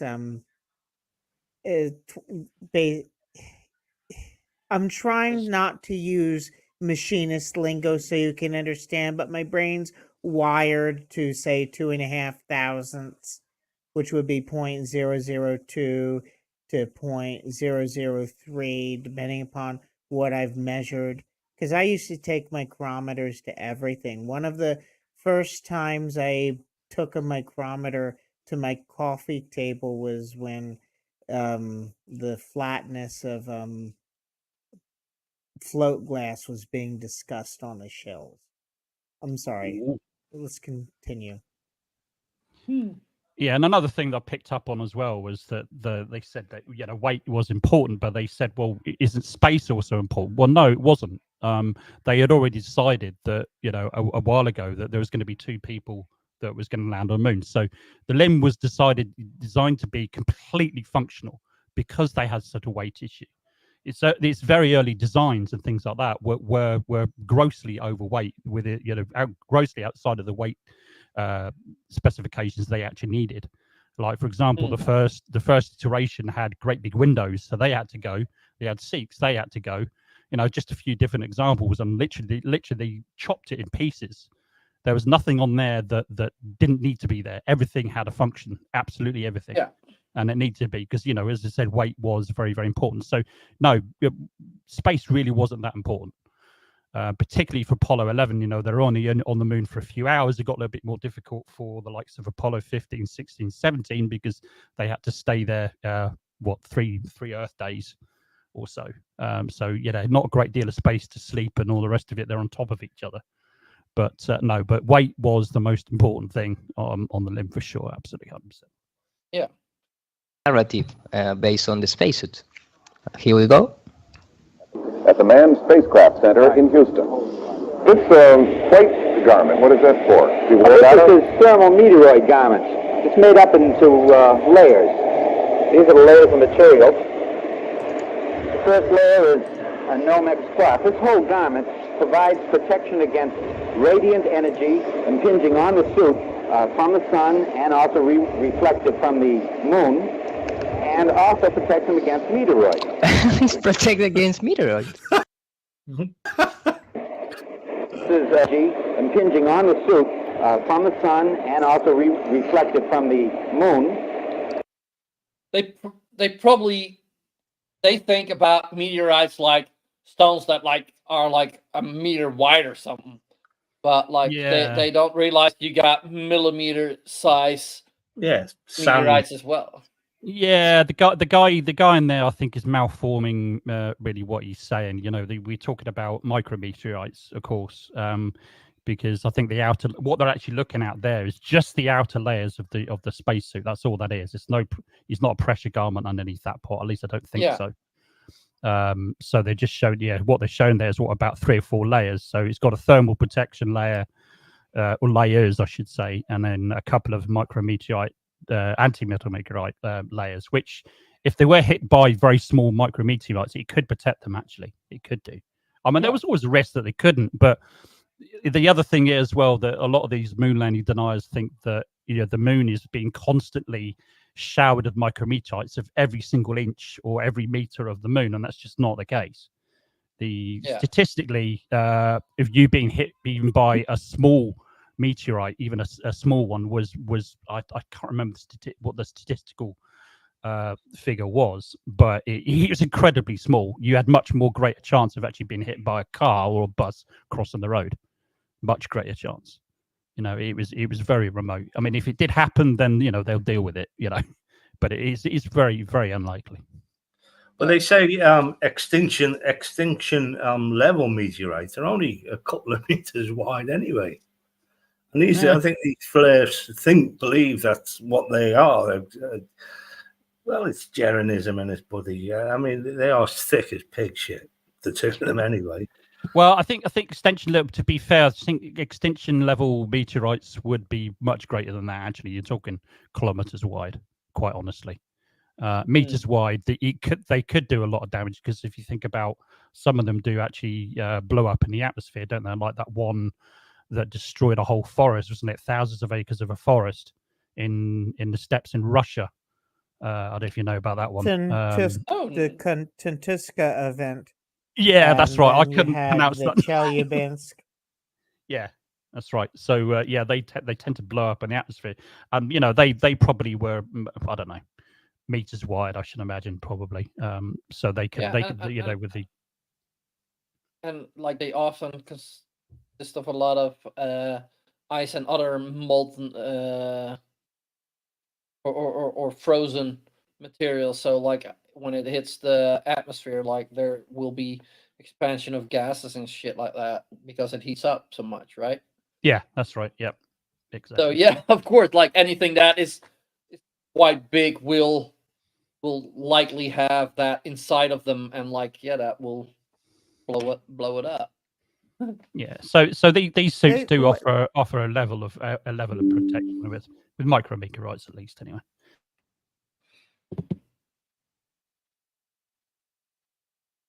Say something, Commander? And also protects them against meteoroids. This is most interesting insulation. This insulation only works in a vacuum. It's very similar to the material that we have in a thermos bottle on Earth. It's as though the men were completely enclosed in a thermos jug. And it keep going and going with bullshit. And bullshit. Yeah. Imagine how the tech has come on to today's standards. Yeah. For these suits. Well, I mean, communications tech has really improved, but the basic layers of the spacesuit really haven't changed that much, to be honest with you. They really haven't. There's one or two new materials in there, which meant that with the spacesuits that they use for the ISS, for example, for the EVAs, there's probably maybe 2 or 3 layers less because they've got other materials that can do the job of 2 or 3 layers from the Apollo era spacesuits. But generally speaking, they haven't changed all that much, to be honest. Not a great deal. Okay. Yeah, not a great deal. I mean, obviously communications and the life support system has improved. Obviously, that goes without saying. Which is much more efficient. The cooling systems is quite a lot more efficient. But other than that, the general, if you look at the layers of the spacesuit, really not a lot of difference. Which is interesting. Yeah. Yeah. Okay. Interesting. Ooh, sorry. It is almost 4 o'clock here. So, but then again, Doug, last night we were still talking around this time as well. So. And I always think in terms of, stop sharing. Why this supposedly magical suit is not given to the fireman, for example, to enter into, Oh God. Okay. No. I can answer this one because if we go back a little bit, what does he say about the thermal protection layer? It only works in a vacuum. Yeah, exactly. So why do we not give it to the firefighters? Oh wait, because it doesn't. Because we don't live in a fucking vacuum. Actually, I think. Sorry, Fleur sometimes just get me so fucked up. I think probably the suits that the firefighters actually use are probably better than the materials using now. I'd imagine because some of the suits they've got to wear. They don't have the weight constraint. Yeah, exactly. They don't have the weight constraint, and also they're a fire retardant. They don't burn. Or not very easily anyway, So yeah, they're probably also the suits that the firefighters use are designed for an environment where there's convection, which allows a much more efficient flow of heat rather than just radiation alone. Yeah, exactly. Yeah. I fucking need a drink. But bearing in mind as well, what like I said, what they're looking at there is they're just the outer layers, the thermal and micrometeorite protection layers. That's all that is. They had various other layers as well. This is what protects the pressure vessel. Basically. Correct. Yeah. Yeah. Yeah. So inside all these layers you got there would then be your internal spacecraft, essentially. Yeah, your balloon. Your personal balloon. Yeah, exactly. Yeah, exactly. With and of course, they all think that as well because you got a pressure in there. Again, I think it was something I got around about 3.5 or 4 psi. I think in those EVA suits, I believe. Yeah, it's just enough to be able to breathe, right? Yeah, pure oxygen. Yeah, exactly. So that because it's pure oxygen, that's all you need. You don't really need any more than that. So yeah, exactly. So So I was going to say, so they often think that as well. Oh, they'll balloon like Michelin Man, but forgetting there is actually a layer, a constrictive layer. I forget the name of the material that prevents that from happening. It's not difficult. It really isn't to do that. They think that nothing can stop that balloon from happening. Absolute garbage. They're all saying it. If you ask them Watford, I should imagine. I bet you. I'll bet you a month's salary in a second. They're going to say that in just a minute. I bet you. I haven't seen what they said, but I bet you they do. It's always very predictable. It's a tempting one, but like, Let's see. You're betting it against the Fleurs, though. Oh wait, they don't have a salary because they're. Well, it's about metaphor. How should I put it? A metaphorical bet. But I'm going to say that in a moment they're going to say that the suits would blow up like a Michelin Man. I bet you. Yeah, something on those lines. Probably. Let's see. Building with it's fire. A safe bet. Yeah, it's like everything. Chair. Oh shit. Why do I keep? What were you saying, Commander? I just said it's a safe bet. That's what it means.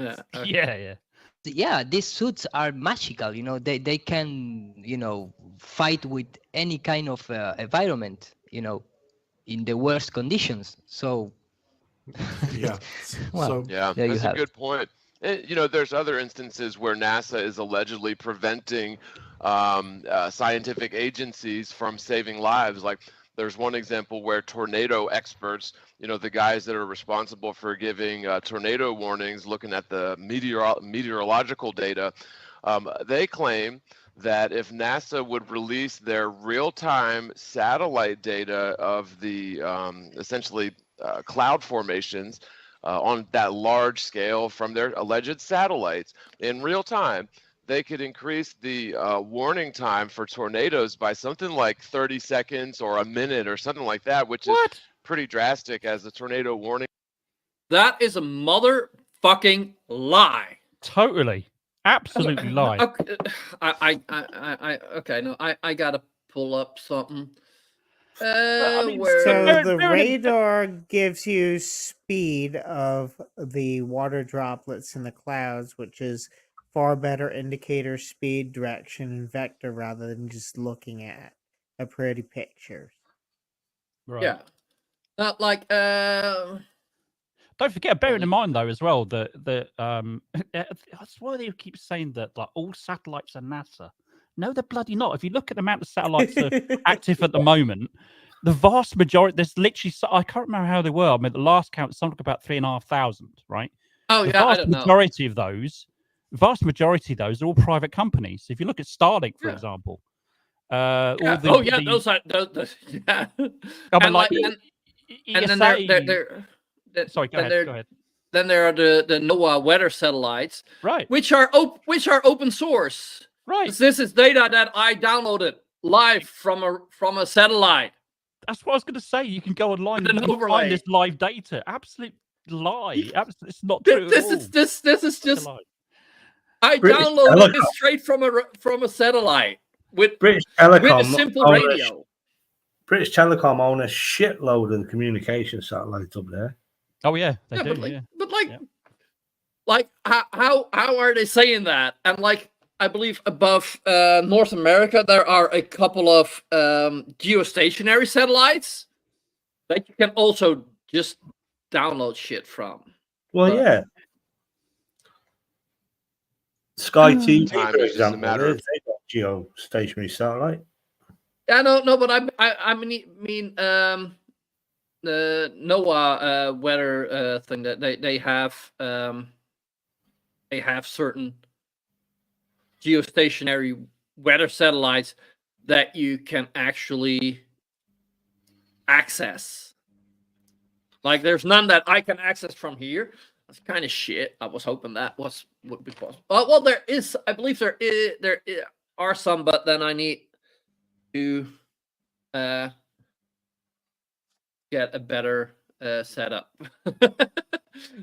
and make a better satellite antenna and shit like that. But like, not excluding that will happen in the future, but because I think it's so fucking interesting that you can actually just do that. Just for any espionage movie fan lovers, there's no such satellite that can fucking instantly be put somewhere and they can take a fucking photograph of your number plate and then zap you from space. Right. Not instantly, but like they can steer them.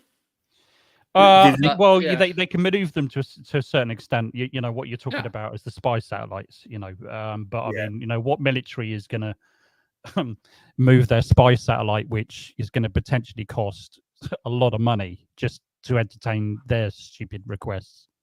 Yeah, no, and also like, oh wait, why is that satellite moving out of its normal orbit? Like, oh, maybe we need to jam that thing. Yeah, it's not a question of just like pressing the button and it moves over here and moves over there. No, there's orbital mechanics involved. Geostationary, it needs to change its position. You're going to need take to do months to get to its position. Well, Dude, over the other side of the world, then maybe, but, so I know. It's not not instantaneous. It's not just no, Yeah. Yeah. Oh, And fuck you, they Hollywood. know when the satellites are coming, because when they would only take the nuclear stuff out of the building that had the nuclear stuff when the satellites were not there. Right. Oh yeah, I'm pretty sure. Like every satellite is being tracked. Like there is like hobbyists that have made a website that where you can They actually track did it. That's, cover the stuff before they took it out of the building too, so. yeah. But yeah. Let's see what other stupid shit they're saying. Seconds, but for some reason, and I think we know what that reason is, NASA will not share that data with the tornado forecasters, and so Bollocks. just another example of where NASA will never admit that they don't have the data. They'll just say that it's I don't know what their excuse is, honestly. They'll just make it up. But you know, and I hate to be unkind, but honestly, after all the evidence that Globebusters and Jeremy. Wait. Now also, like they're contradicting themselves here, because in one point they say NASA is lying, they've not been up there, blah blah blah, but then again, like NASA should give their satellite data to the weather forecasters. In that you're hearing that? You're hearing that one? Beyond the Curve, all these Globebusters journalism just got fucking debunked from minute one on that fucking film. Oh fucking hell! Let's keep going. Why? And you and Iru have all presented, and all the other Flat Earth channels, everybody have presented about NASA fraudery and the impossibility of this. If you are still a believer in the ball Earth and a believer in the space missions, I'm sorry, but you're an idiot. No, you're an there's idiot. No other way to say it. You know, I don't want to be unkind, but wow, especially when you hear them admit this stuff. Okay, so amongst the things that was going on at NASA Langley, when the short time that I had a job there, there was this machine that was like 3D printing metal that they eventually actually got into the ISS. Isn't that cool? Yep. Oh fuck, that's so fucking sexy. Yeah. I love my Ender Dragon 3D printer. It's fun to play around with. And I gotta say something to the dudes in that video. Yeah. Oh, and wait, and this one. That's not how it works. That's not how any of this works. Sorry. Yeah.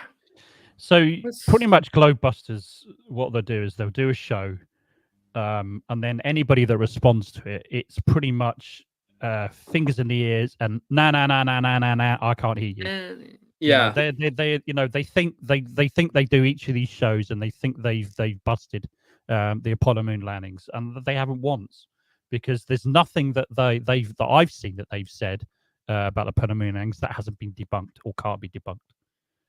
Like I say to everybody, I don't have all the answers. I really don't. It's been an interest most of my life, but there's a lot of people. I'm by no means an expert by any stretch of the imagination. But the good thing is that I know a lot of people who know a lot more than I do. And if I don't know the answer straight away, I could damn well sure find somebody who will know the answer, as well as a multitude of books I've got on the subject matter. I'll find the answer, and it will be debunked. Or really quick Google search. Yeah, and you have the Globebusters debunked. Yeah. Oh, yeah. Without a doubt. Yeah, I think the 99.9% of everything they say, it will be found on Google. On the odd occasion, you might find something that you probably need to go a little bit deeper, or ask somebody, or to get some detail, because sometimes the truth really isn't the details occasionally. So sometimes it's important to kind of get maybe facts and figures correct and the details correct before you come back with an answer. And I got to say that. And I've got to say, if you look out on the internet world, and particularly Twitter, there's a lot of people out there who really do know their stuff about this and actually put me to shame every single time. And I learn a great deal from them. They're brilliant. I just pick their brains. I message them and pick their brains and stuff like that to get a response to different things. And, you know, it's brilliant. I mean, you know, you just got to fish around, and they're the kind of people that you really want to kind of get in touch with. About Yeah, this no, kind of and stuff. like, yeah, I also know, like, I know a bit about it, and I like know a bit of the basics, and like as I said, I like the whole orbital mechanics. I know a bit about that because I play Kerbal Space Program, so I know the basics. Yeah, same. And like, Yeah, that's how I learned. and like, and that is so fucking interesting. But I also know, like, I don't know everything, and like, I'd Google something, and like if I'd see someone like you in the site, yeah, I'd be like, yo, yeah, if I really need to know something, I'll ask someone like you, or like, and find people that are more knowledgeable in that. Yeah, because and you I know what's like fun about Globebusters? Sorry for the lag. That's They're okay. just so goddamn dumb that you don't need to be an expert to debunk them. No, you don't. No, Jaren you're right. You don't. has taken pictures of the ISS going across the sun and going across the moon, and he said the ISS don't exist, so he's debunked himself. He can just easily debunk himself. Yeah, yeah, yeah, and then he's like, oh yeah, look at how tiny that is. Yeah, there can't be people in there. Yeah, you're right. You don't need to be an expert, but I think what kind of counts is, though, is like you said, if you've got a little bit more knowledge, you can go into a little bit more detail. And as I said before, sometimes, like they said, the facts are in the detail. So if you can provide the detail, it gets very much more difficult for them to come back with an answer.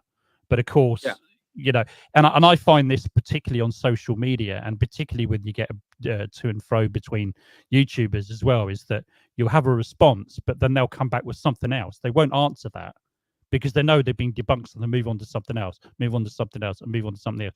You get that on Facebook, and you get that on Twitter, and all the rest of it as well. So this is constant change in the subject. I think most of the flat earthers on Twitter, though, are basic trolls now. I think they're just trolling people. Some are, yeah. You get to know. Afraid, Sorry, go ahead. I'm afraid there's a lot of people that do believe it. Sadly. Yeah, there's you've got you can discern between that. You get after a while, you begin to understand who the trolls are and who aren't. Yeah, their memes are just so ridiculous that you're just trolling now, mate. That's all you are. Even you can't believe that. Think about the memes as well. Here's another thing about the memes. Once you actually, because I've been kind of doing a lot of this about memes recently, is I've been doing a lot more research in the origins of some of these memes, right? I did have a folder, which unfortunately I seem to have deleted it, where I actually sort of looked at a bit deeper where these memes come from. Some of them are actually meant as a joke, right? So these memes are, but these hoaxers and flat earthers have got hold of them, and they run with them, and it was just all meant to be a joke, and there's just no factual information on them at all. And this is what I call quite a lot of these people. I call them social media drones, right? So what they do is they see a meme and they just post it without any question whatsoever. No question it. There's no verification whether it's factually correct or not. They just run with it. And the reason why they run with it is because it fits their narrative, and they won't check it. And so that's why they call them a drone, because they don't think about it at all, and they're not interested. A lot of them, you know, and so. But well, a lot of them haven't got the ability to think. To be fair, no, and it kind of annoys me, because you get these people who start talking about stuff that they know absolutely nothing about. For example, I don't have an issue with people being uneducated. They haven't had a very good education. Lots of people don't have very, very good education for all kinds of different reasons, right? And that's not an issue. But don't come on and start talking about stuff that you know absolutely nothing about, and telling me that I'm wrong when I've been looking at this most of my life. And you've got your information from some memes on the internet. Yeah, I don't think it's an actual question of education, though. I think it's just logic and reasoning that they can't seem to compose at all. Partly, yeah. I think it's partly, but I think having an education is a good education is the basis of kind of sometimes what you talk about, depending on what you're talking about. Yeah. I mean, if you've completely, for example, I'm terrible at maths, right? And there's a reason why I'm terrible at maths. I have dyscalculia, right? So I don't go on the internet and I don't start arguing with people about maths. I don't, because I'd fail. What's the point? They know more than I do, and there's some flat earthers who can do better maths than I can. So I'm not going to argue with them about maths, but I can argue about this kind of stuff because I know about this sort of stuff, or some of it, and that's the thing. What I'm saying is that don't come on the internet thinking that you know what you're talking about, and you don't, because there's always going to be somebody who knows far more than you do, and you're going to make yourself look a bit silly. Exactly. Yeah. And also, like, as Slim also always says on his streams, like, if you hear us say something that's wrong, come tell us, and we'll listen to you, and not like the flat earth is like, no, I was right, no, Come to us like the grown-ups, and we'll listen to you. Come like the grown-ups, and we will listen. And like, because Slim also, like, he covers a lot of weird shit, and like sometimes there's somebody that knows slightly more, and he says something wrong, and then they say it, and like, and he's like, oh yeah, sorry, I messed up, I didn't know that, like, and I'll also be like that, like, yeah. And sometimes you wind up coming across information that you don't check. Last night I was retweeting things from the fellas, and then there was one fella who retweeted that some congressman who did not support Ukraine voted for the bill. And initially I tweeted, but they said, hey, wait a minute, I've seen information contrary to that. I had to basically delete my retweet because it was just impulse. Right. Retweeting, thinking that it was vetted, but I had to go back and check, and it wasn't factual. And that person probably didn't realize that they were spreading misinformation. It was just that someone put it into the ecosystem. Yeah. But here's the thing: you've got enough integrity to actually admit you were wrong. You got it wrong. You dealt with it. Yeah, it's not a problem. But what I've actually found is that I think the vast majority of Globers, I mean, for example, Simon Dan, right? He's made a few mistakes in the past, and he's made a video, and he's corrected himself. He's like, I was wrong. You were right. Yeah. And I think most Globers, and I've done that. I said when I first started my channel, although I know I haven't done anything for a while, but when I first started it, I wanted to emulate that. And I want to say, well, I'm going to do this with integrity. If I get things wrong, because I know I will, and I have on numerous occasions, I've got things wrong. And occasionally I've done a video to contradict myself and say, look, I got it wrong. I'm sorry. There was one in particular that I made a massive gaffe about. I know nothing about computers. And I said that the computers on the Apollo spacecraft and the Saturn V and all the rest of it were analog and not digital. I was completely entirely wrong about that. And somebody in the chat afterwards was a little bit upset about it, actually. So yeah, I made a video after that saying you're absolutely right. I stand corrected. You're absolutely right. And so sometimes those details are. So I think integrity is important. But like you said, if you make a mistake, you had the decency to correct yourself. Oh, I'm always apologizing. Yeah, exactly. Yeah, that's fine. I'm always apologizing. I always put my foot in my mouth. But how often do you see flat earthers or moon hoaxers actually admit they're wrong? Never. Oh, never. No, you don't. They never will, because they don't understand integrity, and they will just push and push and push their bullshit to anyone who'll listen. And they're never wrong, because even if you do put them right, they'll say you're lying. NASA lies, you're lying. Space is fake. This and that. We live in a dome. Fucking, we're idiots. They're never call themselves idiots. Let's quickly see what else they gotta say. Those. Oh, I thought that was the end of it. No, Oh, We're like 6 minutes in. From what I can Oh. see, it seems to be like, Oh. or at least 4 minutes.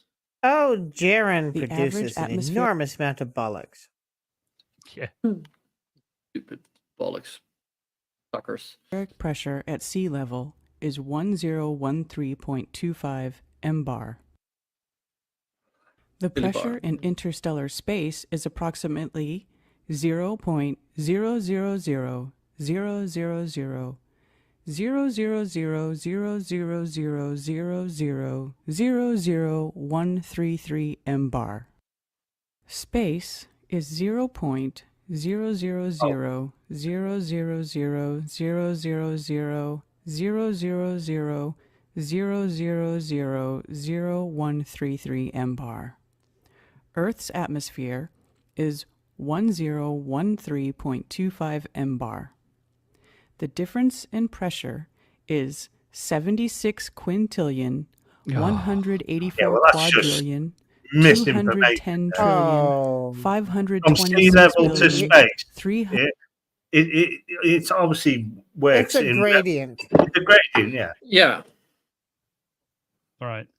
And picture this, right? You have a basketball. It's entirely made up of hydrocarbons, but yet it falls to the earth. So you burn the basketball and you turn it into gas. Well, everything that the basketball was made of is now a gas, but it's still held onto the earth by fucking gravity. Right. Yeah.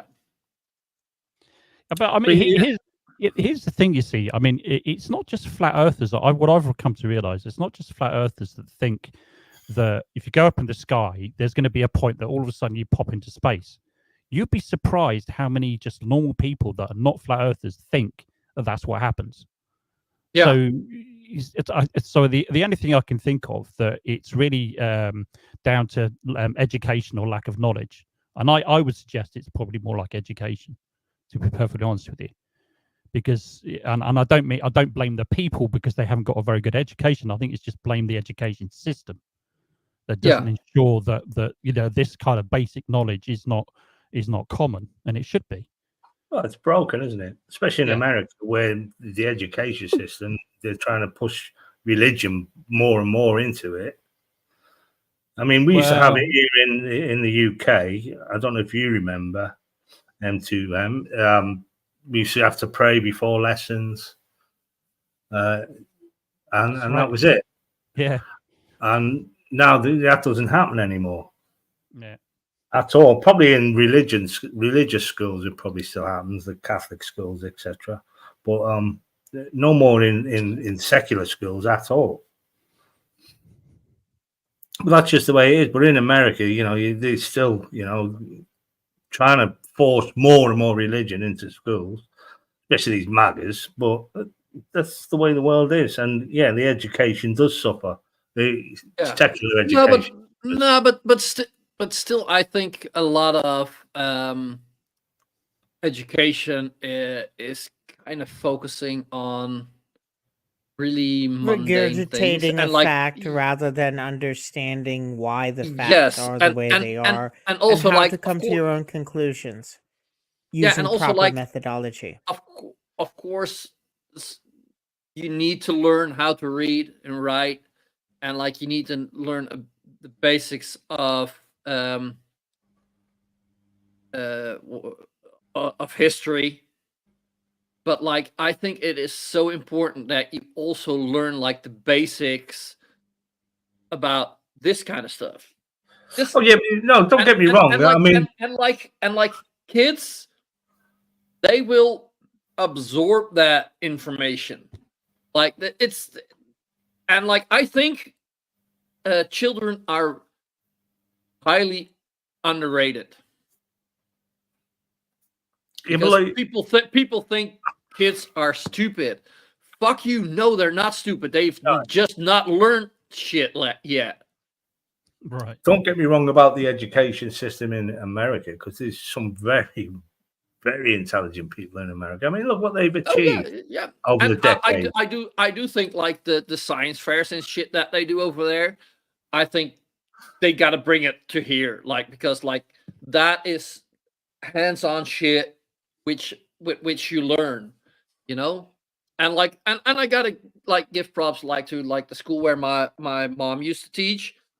They I don't know if they still do it, but they did the Lego Minecraft challenges. I don't know what that the Lego League, like they had to build robots out of Lego.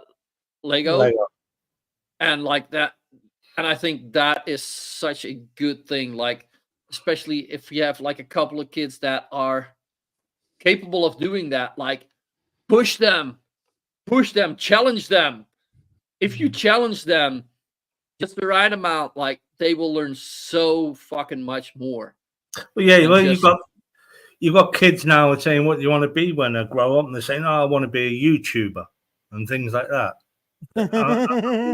Yeah, no, but then you know what the next question should be then? A YouTuber about what? Well, yeah, like, yeah, you can be a YouTuber, and like there are so many brilliant science YouTubers out there. Maybe you can learn like- some electronic engineering while you're being a YouTuber. Maybe. Oh, Yes, don't ever be a YouTuber. No, don't do that old bollocks. No, don't.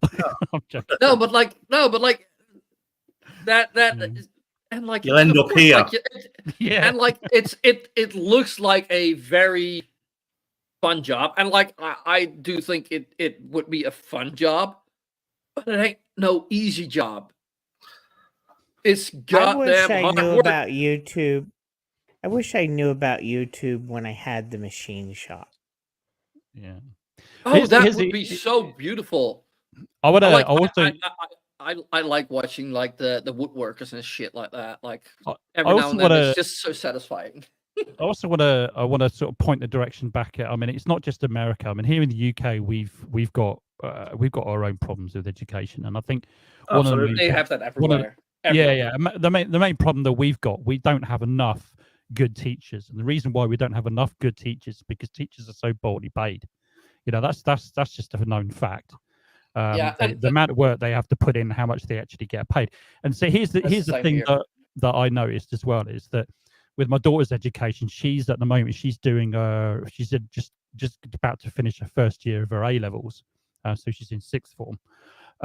So she's actually going to be concentrated on biomedicine. She's hopefully going to be doing that in university. Now, if it wasn't for a science teacher that she had when she was at junior high school, who made science fun, made science interesting, and that, you know, if you're a teacher and you can do that, you're a great teacher as far as I'm concerned. Yeah, you know, he was really excited about it, and you know, she really got really interested in it. And you know, it also helped that they were both into Harry Potter and all the rest of it, so they had a lot to talk about. So they had a great relationship. And when we went to see him, actually went to talk to him at a parent-teacher evening, he said, you know, she's an absolute pleasure to teach. And the only reason was because you know, he made it fun for everybody. And everybody excelled in his class, and that's probably one of the reasons why her career is starting to shape into something that's all down to him, as far as I'm concerned. Yeah, and I think like that's the case with like almost any subject, but I think it's the most with like math. Like I've had a classmate like and a school friend, like he sucked at math, but like as soon as he was put to a lower level, his grades went down because he just did not have the connection with the teacher. Teacher was just so much less engaged and like put so much less effort into it, like that. And like I think and teachers are getting paid too little everywhere, and like that's one thing I always say, like I don't understand governments that Do you want to know what teachers used to get paid? In the 1970s, my mom worked at Steinerd, basically the high school that Nixon took the history teacher from to visit China. He should have never have done that. And the last teaching contract that she turned down in 1984 when she decided to stay in Florida was $40,000. Now figure 1984, $40,000 when the houses in New Jersey that she bought a house for $60,000. So what's that today? They were getting paid in first food and housing dollars and medical over six figures if you adjusted it today. Over six figures if you adjusted it for today's costs. And I know every classroom's also, it's a minefield for teachers as well, because you get your students and your bullies and your hard knocks and all that. And even in America, I believe teachers are taught how to defend themselves and hide when someone comes in the schools with a gun to shoot the schools up. Yeah, they're not paid enough, I don't think. But I don't agree that everywhere. I don't agree that it's 100% the teacher's input. I believe it's also probably 50-50 pupils. The pupils' input into wanting to learn as well, to be driven. You've got to be self-driven to go into this stuff. No, but also like if your teacher is not entertaining and not giving you the motivation to learn, you will not find that. I get most that. People will not find that motivation. But I get that. As I was saying, like I don't understand governments that save on education or healthcare, because for one, like your education is the foundation of your society. Absolutely. And your healthcare is your scaffolding that's holding it up when it needs renovation.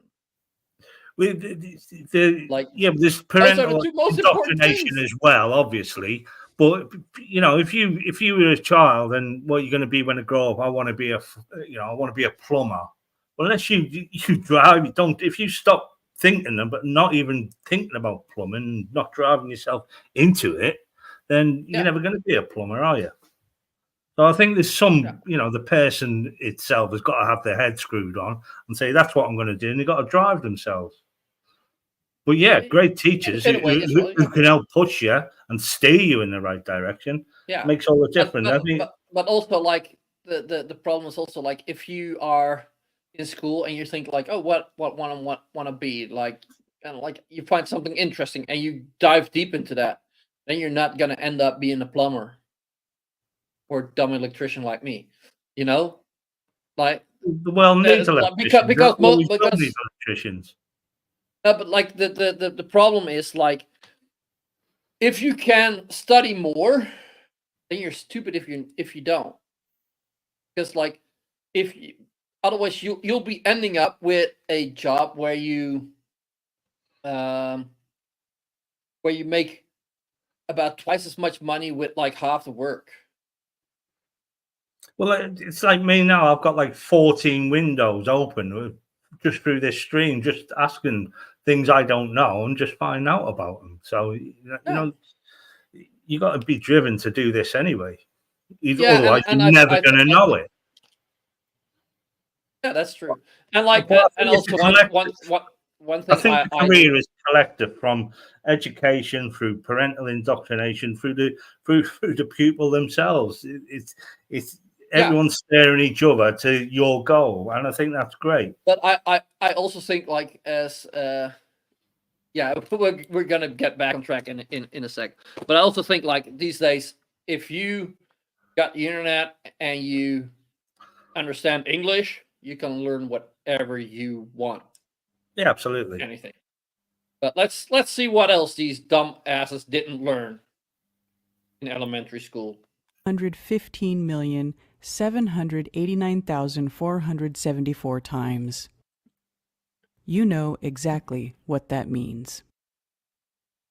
Like you're dumb. One thing I want to point out here, guys, to accentuate the power of the vacuum just a little bit more, and I wanted to vacuum has no power. This is directly from NASA's Sandusky, Ohio website on their vacuum enclosure that they created allegedly for NASA to test in high vacuum conditions. And I want to read this because it really, really drives the point home from any of you that have been listening to Wolfie 6020 and his utter BS rhetoric that, oh yeah, I can deal with the pressure of my tire, no problem, or anything like that. But if that was true, then, we're taking Sandusky, Ohio is probably around 13, 14 PSI. I'm sure it's a little above sea level, but let's just read what it says here. It says the concrete chamber enclosure serves not only as a radiological shield, but also as a primary vacuum barrier from atmospheric pressure 130 feet or 40 meters in diameter and 150 feet 46 meters in height. The chamber was designed to withstand atmospheric pressure outside of the chamber at the same time vacuum conditions are occurring within. The concrete thickness varies from 6 to 8 feet. I can explain again. The concrete thickness varies. Right, that chamber wasn't just designed just as a vacuum chamber. It was designed as well to do acoustic testing and thermal testing nuclear. as well. And they just said radiational shield. Yeah. That's why it's so fucking thick. Yeah, exactly. The evidence is right there. It's not difficult. He said it himself, radiological shield, but also the primary vacuum chamber. Yeah. I figured something out. Like they were using it to test nuclear rockets. Right. Yeah, but they were. But also like if we want to make a radiation shield, like we need flat earthers because they're thick as fuck. Yeah. So literally, I mean, I came across this before about a year or so ago, and it literally took me about, I don't know, 15, 20 seconds to find out the answer. Why is it so thick? And I found an article and literally I read it out, posted it, done. Honestly, if these guys were as smart as they think they are, they would have looked this up. Why? No. No. If they were half as smart as they think they are. Half as smart as they think are. But it's not only that. It's basically a scam. As far as I'm concerned, flat Earth is a scam.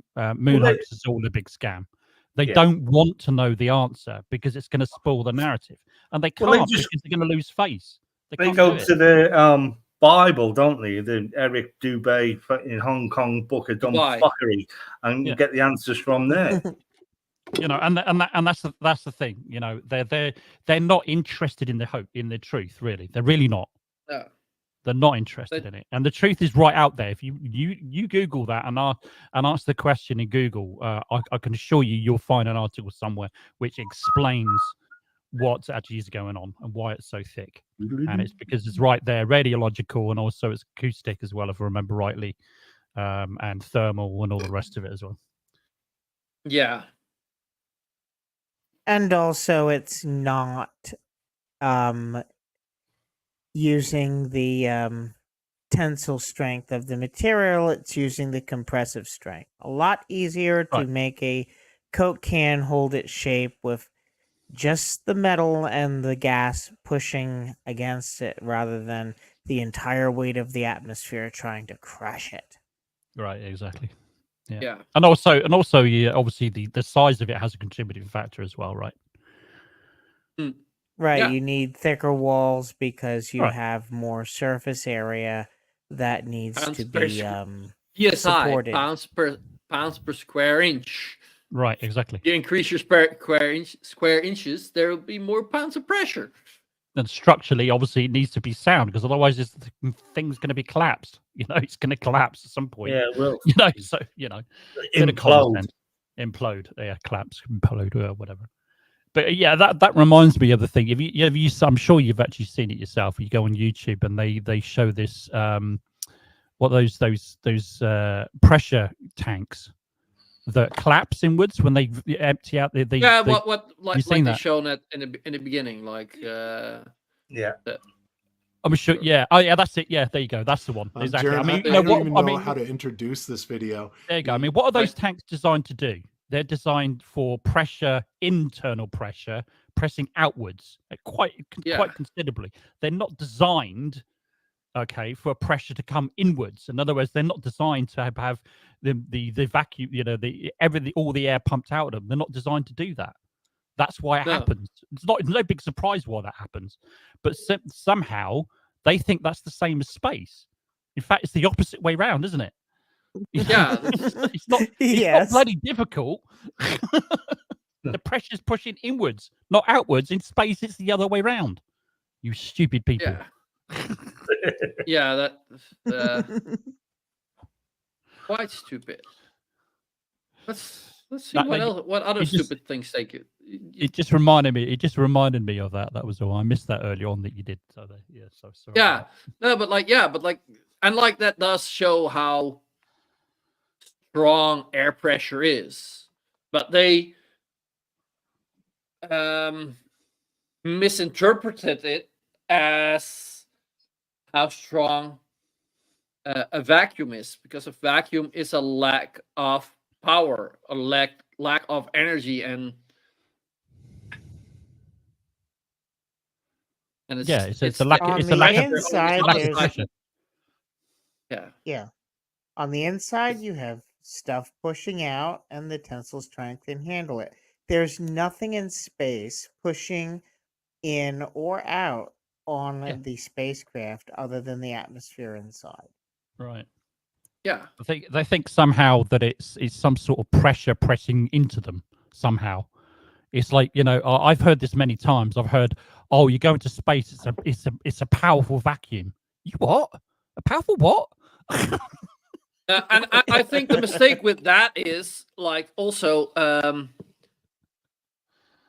your vacuum cleaner. Oh, that's a powerful vacuum cleaner. Yeah. And also, if you want to create a vacuum, you need a powerful pump. I think that is where it comes from. You need a lot of power to create a vacuum here on Earth. But if you're not on Earth, there's not that much that you need for that. Well, yeah, but that's on Earth. Just as a time check, is everyone cool to continue, or do you want to go? Because it's I'm all right. Late for all of us. Okay. Well, we can continue. I'm okay for the time being. Maybe another half an hour or so, and then I'll really. Isn't vacuum in space classed as a quantum vacuum though? Oh, I have no idea about that kind of stuff. No, not a clue.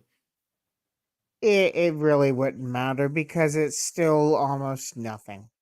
Well, what about the Kashmir effect? That's a sort of vacuum energy, isn't it? Or spontaneous emission? I don't speculate about quantum physics because I'm not a quantum physicist and I'm not spirit science. Yeah, so and anybody that says they understand quantum physics is lying. Yeah, I grasp. Well, I don't understand it, but I do grasp the meaning. You know a bit of the basics. Yeah, a very tiny bit. And very, and the basics of the basics of the basics of the basics. Yeah, because only the quantum physicists know the basics of the basics of the basics. I know enough to impress my fucking idiot mates down the pub. Let's say. That's no use. You got to impress the ladies. Well, my ding dong don't work. I'm paralyzed, you prick. Well, you can still hug. You can still hug. You can still be intimate. Oh yeah, I'm going. Yeah, I'm going. Do you mind, love? We can only hug. I may shit myself as well because I'm double incontinent. Yeah, there's some boyfriend out there. Shut up, dickhead! You're an awesome fucking dude. Bring your own toilet roll, love. You've got some physical limitations. Shall we move? That does not make you less human. Let's shut continue. up, and we're going to continue. On that note, let's move. On that note, let's move on. Let's not talk about the stars anymore. At the same time, vacuum conditions are occurring within. The concrete thickness varies from 6 to 8 feet. Again, the concrete thickness varies from 6 to 8 feet and contains a radiation. leak-tight steel containment barrier embedded within. The chamber doors are 50 by 50 feet and have inflatable seals. The space between the concrete enclosure and the aluminum test chamber is pumped down to a pressure of 20 torrs or 2.7 kilopascals during a test. Now, Okay. Can I just say that the fact concrete that thickness here is probably has a similar density to the thickness of a fucking flare brain. yeah, but may I point out, an inflatable seal, that's never going to be as strong as 6 to 8 inches of concrete. So that concrete is not for the sealing of the vacuum. That's what the steel the structure, seal the steel is rock barrier inside. That's the concrete is there as basically you have a large surface area and you're going to have almost zero pressure inside, so you need to be able to absorb the compressive force. And that the as well. inflatable seal is basically, it's hard to machine a 100% metallic seal. It's Yeah, and like actually, it's a huge bitch.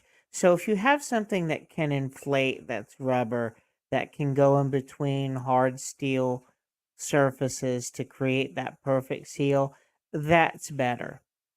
yeah, and like as it also said, like it has that because of the radiation shielding and stuff, that it's got the concrete, and of course it needs to keep the structure up, and it contains a leak tight steel containment barrier. That is the part that is making sure The atmosphere that does not get in. yeah. I can So the also concrete imagine. has nothing. The concrete has nothing to do with the The vacuum, other than the structural integrity to keep it up. I can also imagine that a chamber that big as well could be quite dangerous. It could be explosive, I would have thought, as well. Implosive. Well, yeah, it can do a lot of damage. Oh yes. Yeah, if you would poke a small hole in it, like when it's under full vacuum, like So what they vacuum, what it can do, like then so it's gonna. So the other things they test in there, as I mentioned before as well, they do an acoustic test, and the reason why they do that is because if you think about spacecraft or parts of rockets and all the rest of it as well, there's a lot of acoustic problems related to launching. Yeah, a lot of vibration and acoustic problems when you launch a rocket. So all those things need to be tested, and that's the other thing that was built for.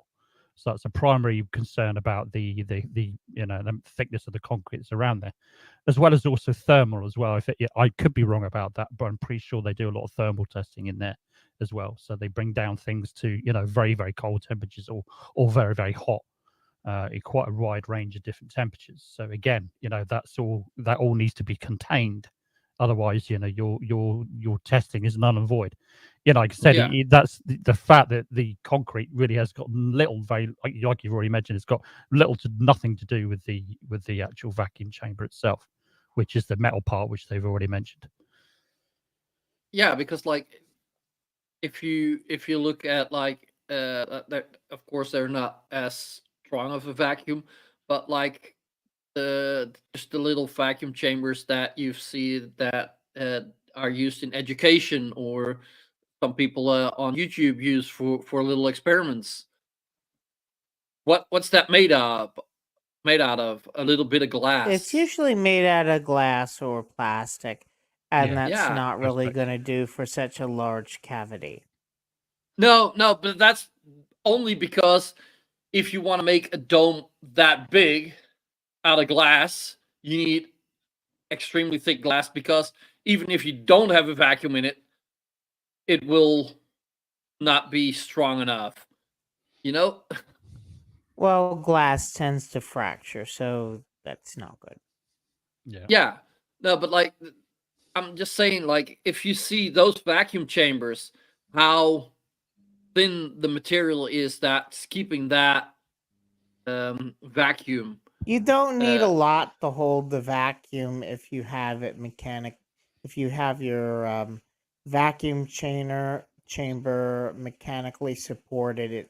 You just need a barrier that can hold up to the exterior pressure. That's all. Yeah. Let's continue. Yeah. Again, when you look at that those numbers, the Sandusky facility can generate down to 2 times 10 to the negative 6 torr, right? And we're not even remotely close to deep space, right? So again, if you think that that vacuum is not powerful, why in the world would they need steel and 8-foot thick concrete walls?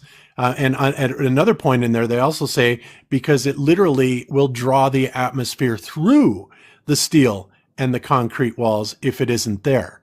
So just, think about that for a while. And the next time somebody tells you, if the walls aren't there, it's pulling the atmosphere in. Of course, if there's no. that, there's not. It's fun, right? When you were manufacturing pressure vessels like scuba tanks, you actually have a helium detector that can detect, because no matter what, you're going to have a slight bleed, and helium is really small. So you can actually detect helium diffusing through an aluminum cylinder. Oh. Interesting. Yeah, didn't know But that. it's not very quick. It's not very fast. And they can do their tests and just pump out what's leaking in. Yeah, that's actually quite interesting. I didn't know that. No, but also, like, if you look at this picture, you can see actually what the chamber is, and then there's a lot of space where people can walk around still, and then there's the concrete. And like, this does not look where the camera is does not look like it's gonna be sealed off for the vacuum, but like everything on the other side of that wall is gonna be protected from radiation. Can you imagine the energy needed to extract or expel the atmosphere from that chamber? Wow. Quite a bit. Let's see what else they say. Not much difference between 1 psi and 0 psi. It's all in the scaling, guys, and there is a huge difference. And this is exactly, how they're trying to hide the fact that there is no way you can have 14.7 psi next to a 10 to the negative 17th torr. The skin on the crew cabin was very thin, and that was all done because of weight savings. Weight was a very critical item that always had to be considered in anything that you did. If you really took your finger and poked hard at it, you could poke right through the outer skin of the spacecraft. It was about the thickness of 2 layers of aluminum foil. The skin, the aluminum alloy skin of the crew compartment was about 12/1000ths of an inch thick. I do like That's repeating equivalent to about 3 layers of Reynolds wrap that you would use in the kitchen. We're NASA. It's fun, right? Well, metals are actually quite strong. So back then in the 1950s, that was not 50s. Yeah, probably 50s and 60s. The soda cans were approximately 5/1000ths of an inch thick. Now they're about half that to 2/3 that. And I know that very few people here have actually done machining or work with metals. 10/1000ths of an inch thick is actually considerable. You can't really tear that with your hands.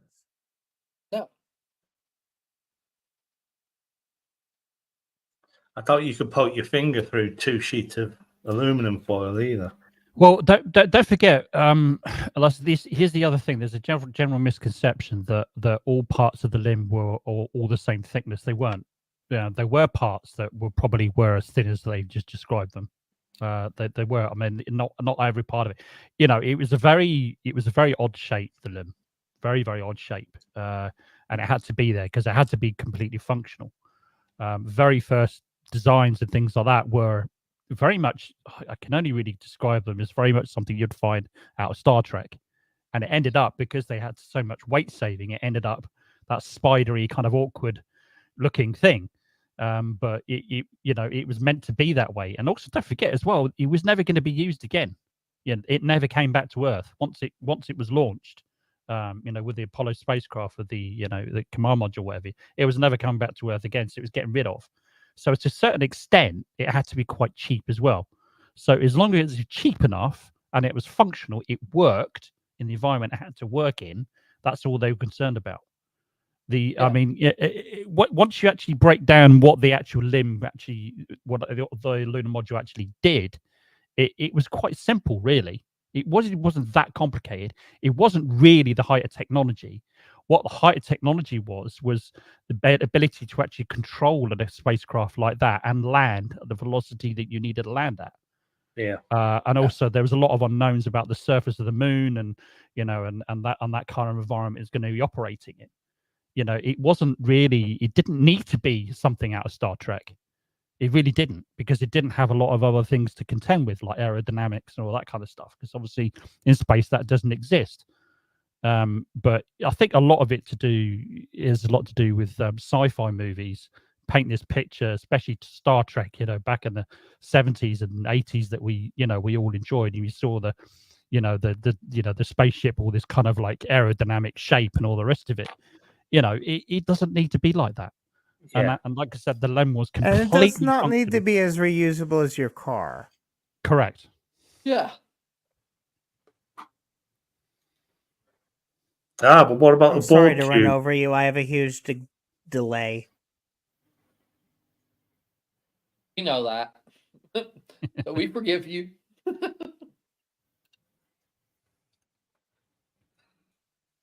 Well, the Borg understand those mathematics because they drove around a big cube. Yeah. You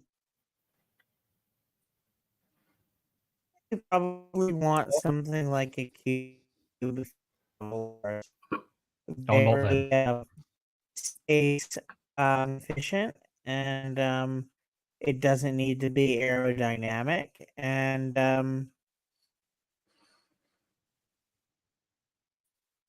whenever I try to make a Borg cube of that kind of detail, you get so many subdivisions, it still chokes the computer because you get hungry for more and more detail, and no matter what computer you have, you want more detail, so it still chokes it.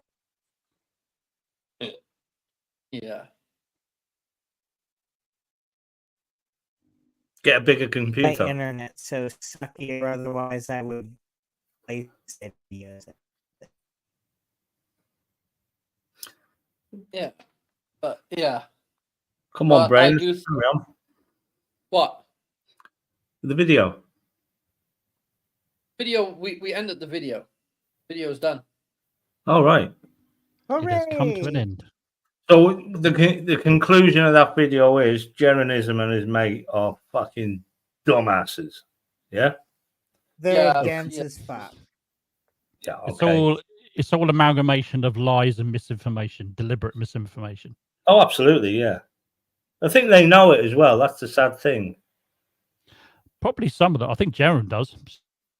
I think Jerem, personally, I don't think he really truly believes what he's doing. Ring laser, gyroscope, and everything else. Thank you very much.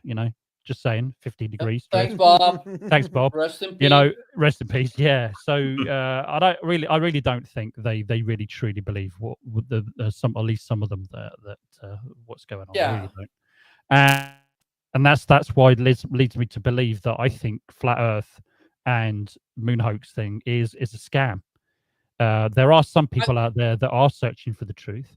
You know, and we've come I think- across those people. We've come across people like that. You know, when you look at Rachie and stuff like that, that was a Glober has come over, and you could tell, and a few others that have come over, and they were looking for the truth. They were trying to figure things out. Then when you look at other people, you know, and you get that deliberate, what's that word I'm looking for? Deliberate Con ignorance. artist? Yeah. Deliberate, you know, deliberate ignorance. What's Yeah, and another word for that? I think Lies. Incredulity. Yeah. I think that I think it's mainly the mean and like really the bad people that are the people that don't actually believe it and just want to scam people into buying their merch and watching their streams and shit like that. I don't think it's always necessarily monetary either. I think a lot of them, like I'll give you an early example of that. Bill Casing, you might have heard of Bill Casing. He was known as the father of the moon hoax theories, and he kind of started off in the mid 1970s. And he didn't really have any monetary gain from that, but I think people like him and people since do things for kind of popularity or notoriety. A lot of people are motivated by that thing. They want to be seen as somebody. They want to be seen as leading something, or to be part of something great, or leading something great, as they call it. I think that's actually also one of the things that Speak-Through said. Like it was a feeling of belonging and knowing something other people didn't. Right. Exactly that. And like, but I think like some of those really bad people, like at some point they realize, oh shit, it ain't true. But like what's Sergeant? What's the first name? Mark Sargent. I'm sure by now he realizes flat Earth is not true. But if he admits that, yeah, his life is over because that's he lives of it, and like he's people like him. He's so well known. If he stopped doing that and he had to look for another job, there's always going to be at least someone in that company that knows him, and he'll be out in no time. Like, people like him, you know, they're too far down the rabbit hole now. Far too far down the rabbit hole. The ones that have been doing it for a while, they're never going to stop. They're never ever going to admit they're wrong, ever. Yeah. Okay, but if you look at Rachie and I do think they hadn't been doing it for very long, had they? Do you know what I mean? But I also think it's the problem is in part like in America, kids are taught like don't admit you're wrong. That's weakness. I don't think that's exclusive just to America. Not everyone. Yeah. That no, I know, but like I think that's culture of assholes that span the globe. Oh, definitely, 100%. You know, if you look at our culture here of anti-vaxxers, right? I think we've got probably the strongest anti-vaxxers probably in the rest of the world here in the UK. And honestly, when you look at them, they are so far down the rabbit hole, they get into all kinds of other conspiracies. And it's a very strong community. The anti-vax community here in the UK are very, very strong. You know, so we get a fair share of those people, and a lot of those people. And if you look at some of those were actually doctors, and some of those were actually things like virologists and chemists and things like that. But the reason why they're switching that kind of thing because it's popular and they want to be part of something big, and they're doing it for notoriety. And you get the rest of them as well when you get people like Eric DeBay, and you also get Bart Sabrell and things like that, doing it purely grift. It's money. That's all they're doing it for. Yeah. If you look at Bart Sabrell, he's got books. He's got all kinds of different things going on that he's selling constantly. You've got to subscribe to this, subscribe to that to get his content, blah, blah, blah. Yeah, and the other, pure scam, absolute scam. But other people scam for different reasons. Like I said, notoriety is one of them, I think. But also, a lot of people who do believe in this are plagued by trolls who drive them. For example, Roger, from the dean of Piss Flap University, wherever he is. He's driven by trolls to fucking to just continue with his nonsense. Styrax is another one. Trolls may push him into just doing dumb shit. And this is what people do. And the trolls, they know they believe in it and they drive them to do it just to make them look more stupid. It's sad, really, but true. We were thinking of taking a dildo and wrapping it in plaster and concrete and sending it to Roger Mudfossil. Yeah, that would be good. To see if he believes it. Just something fake that's clearly fake, and then have it like, oh yeah, we're talking about it, and then when he's talking about it, and then send him a movie about like, look what we, or video like, look what we did, you dumbass. Yeah. Or as I like to put it, you dumbass. Yeah. Mudflap University. Go idiot. Yeah. Not like YouTube University. That's Go Morons. Yeah. But yeah, I think But on YouTube, you can also learn a lot of good things. Oh, absolutely. It depends on how you're looking at it. Well, mostly, I'd say the troll community are relentless with a lot of these people, and they do drive them just to be stupid. They actually pay them. Yeah, but we're almost at like 3 hours, and like yeah, it's an hour. Yeah, like, I think that it's past 5 o'clock. I thank for me, everyone for being here. Oh, thank you. I thank Yeah. everyone for being here. Yeah, thank you very much thanks for for having me, and being it's been a lot of fun. And listen, I mean, I would love to come on your show a bit more often, but it's kind of late for me. But I tell you what, if you do anything with Globebusters and they talking about Apollo or anything like that, or the space programs or anything like that, then I'll tell you what I'll do. I'll maybe make an effort to come on for those things if you have me. But I couldn't. I don't think I can make every always single have you. And I said the wrong thing. Understand that. And we're planning on later on. Keep you updated. Yeah. And when Purple is not doing the streams anymore, that she's doing now, you want to move an hour. More correctly, let me correct this. The reason why the stream is an hour later is because it's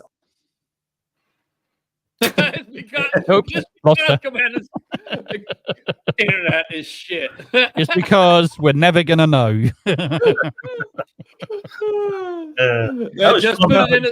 Just put it in a side chat or in the Discord, Commander. Like we'll give them like a minute if they're not back. We're just I'm just gonna wrap it up here because like. Can I and Clem, you got anything planned in the future, like videos or whatever? Well, as it stands at the moment, not really. You see, things have kind of changed in my household. I live in quite a small house, really. And then about a year or so ago, my kids, you see, I'm divorced. So my kids were actually living with their mother, but their mother now has gone into a care home. So the kids ended up living with me, and it was very, very short notice. So the only space that I've got really is a living room area to do videos, and it's just not ideal with people around. It's quite a busy house. People going to school and people doing different shifts and things like that. So there's usually always someone around. So doing a video is quite difficult. And so much we do have noisy neighbors a little bit. We've also got a garage that opened up recently behind me, that seems to do a lot of panel work, which is also very noisy. At the front, we've also got a fairly busy road as well. You get lorries that sometimes go, which also a bit noisy. So kind of all in all, it's kind of created this thing where it's really difficult to make videos. So I don't know. So unless that changes, and hopefully I can have a room, where I can exclusive for that kind of stuff, then maybe. But unless my kids leave when they go off to university and my stepson maybe leaves home as well, then I can maybe have a room to myself and get back to it. But at the moment, what I'm doing is I'm concentrating mostly on X, or Twitter as you might otherwise know in it. So I'm kind of concentrating on that a little bit at the moment. Creating Okay, a following for that as well. I mean, the sole purpose of really what I want to do YouTube was not really to make money, but to kind of, inform and educate a little bit. So it doesn't really matter the medium that I do it on. X are kind of making it a little bit more easier to kind of do what I want to do. So that's what I'm kind of doing just at this moment in time. I know it's not everybody's cup of tea, but I might spread out to other platforms, maybe social media. I might consider doing a vlog, maybe. But if I do videos, they're probably going to be very, very short videos, literally sort of 30 seconds to a minute and stuff like that. Because I can squeeze into them. that is quite popular at the moment. The YouTube Shorts, like and the Tiki Talks and the that's right. And the Instagram. What they call it on Instagrams again? I don't know. Yeah, TikTok. Another thing I'm thinking of doing is TikTok as well. I might, could maybe do like very short videos, And like for that kind of thing. TikTok got a lot of flirts. Oh, it has. Yeah, for sure. Yeah. So that's another thing. Because that's where they can indoctrinate the kids. Yeah, but I think the problem with YouTube is with it kind of shorts were kind of a follow on from that kind of stuff. So I think really, I don't think you could probably grow a channel very effectively or very well purely on shorts. But like why you already have a bit of a name within the community, exactly. Yeah, so you need like, to kind and like if you come with short explanations, like pick one thing out of a YouTube video off of Flurf and debunk that. I think there'd be quite a few people that watch that. Yeah, there's other options as well. When I don't necessarily have to speak, I could just have music and some text on top of it, and sometimes. But I think sometimes the things that I'd actually do need a kind of bit more of an explanation, and just text on the screen doesn't really cut it. Sometimes. But you got AI. I see like big channel like Simon Dan, who does he does 2 streams a week. He does Flat Earth Friday and Tinfoil Tuesday, doesn't he? But he has these fillers as shorts that just fill out his channel a bit, just keep the presence going. Yeah, it kind of complements what he does. Yeah, he's not. Exactly. I don't think there's many channels out there that do exclusively shorts. To be perfectly honest with you, I think those channels don't tend to grow that very much. Yeah, and if they do that, then it's usually a second channel that. Yeah. And I see there's a commander that popped back in. I don't know if the action is gonna be much, but like I think the dog's not doing anything anytime soon yet, or. So on that note, I'm gonna shoot off now if that's okay. So again, thank you so much for having me on. It's been fun actually. So next time you do something like an Apollo, or if you do like a show exclusively on that, then please give me a shout and I'll promise I'll make an effort and stay up late. And the only reason why I stayed up late tonight was because I've hurt my back a bit. And my sleep pattern is just completely wrong, so I'm not going to sleep until about 4 or 5 o'clock in the morning anyway. So it's cool. I was happy to have you. Great to have you on. Yeah, good friend. Good to hear your voice. And what I was saying is, Purple was doing a autism thing for the Autism Month, and I'm not sure whether or not she's going to continue that. But if she doesn't, then we'll move the time back to a bit earlier, an hour earlier, or 2 hours earlier. Yeah, and a quick shout out to GloberMom and Mippet. I haven't seen them for a very long time, so big shout out to them. So appreciate it. Thank you very much. Yes. Thanks for the education. Yeah, absolutely. You are awesome. Appreciate it. All right. Can you post? Can you post a link to your channel in the I do believe there's already a link in the side chat comment or about. Channel. I know that there there's a link. There you go. Oh, there you go. Appreciate that. All right, folks. Have a right. Thank you very much. It's been a lot of fun. Good night. Take care. Yeah. Good night. Good night. Yeah. And good night, everybody. Yeah, good night, and thank you. Yeah, you're welcome. Thank you. This was fun, and even though your connection was a bit shit, we managed. Well, next you had a time I couple. will either be at home or I will be I'll have better connection. Everybody have a good night. Bye. Good night. Bye bye.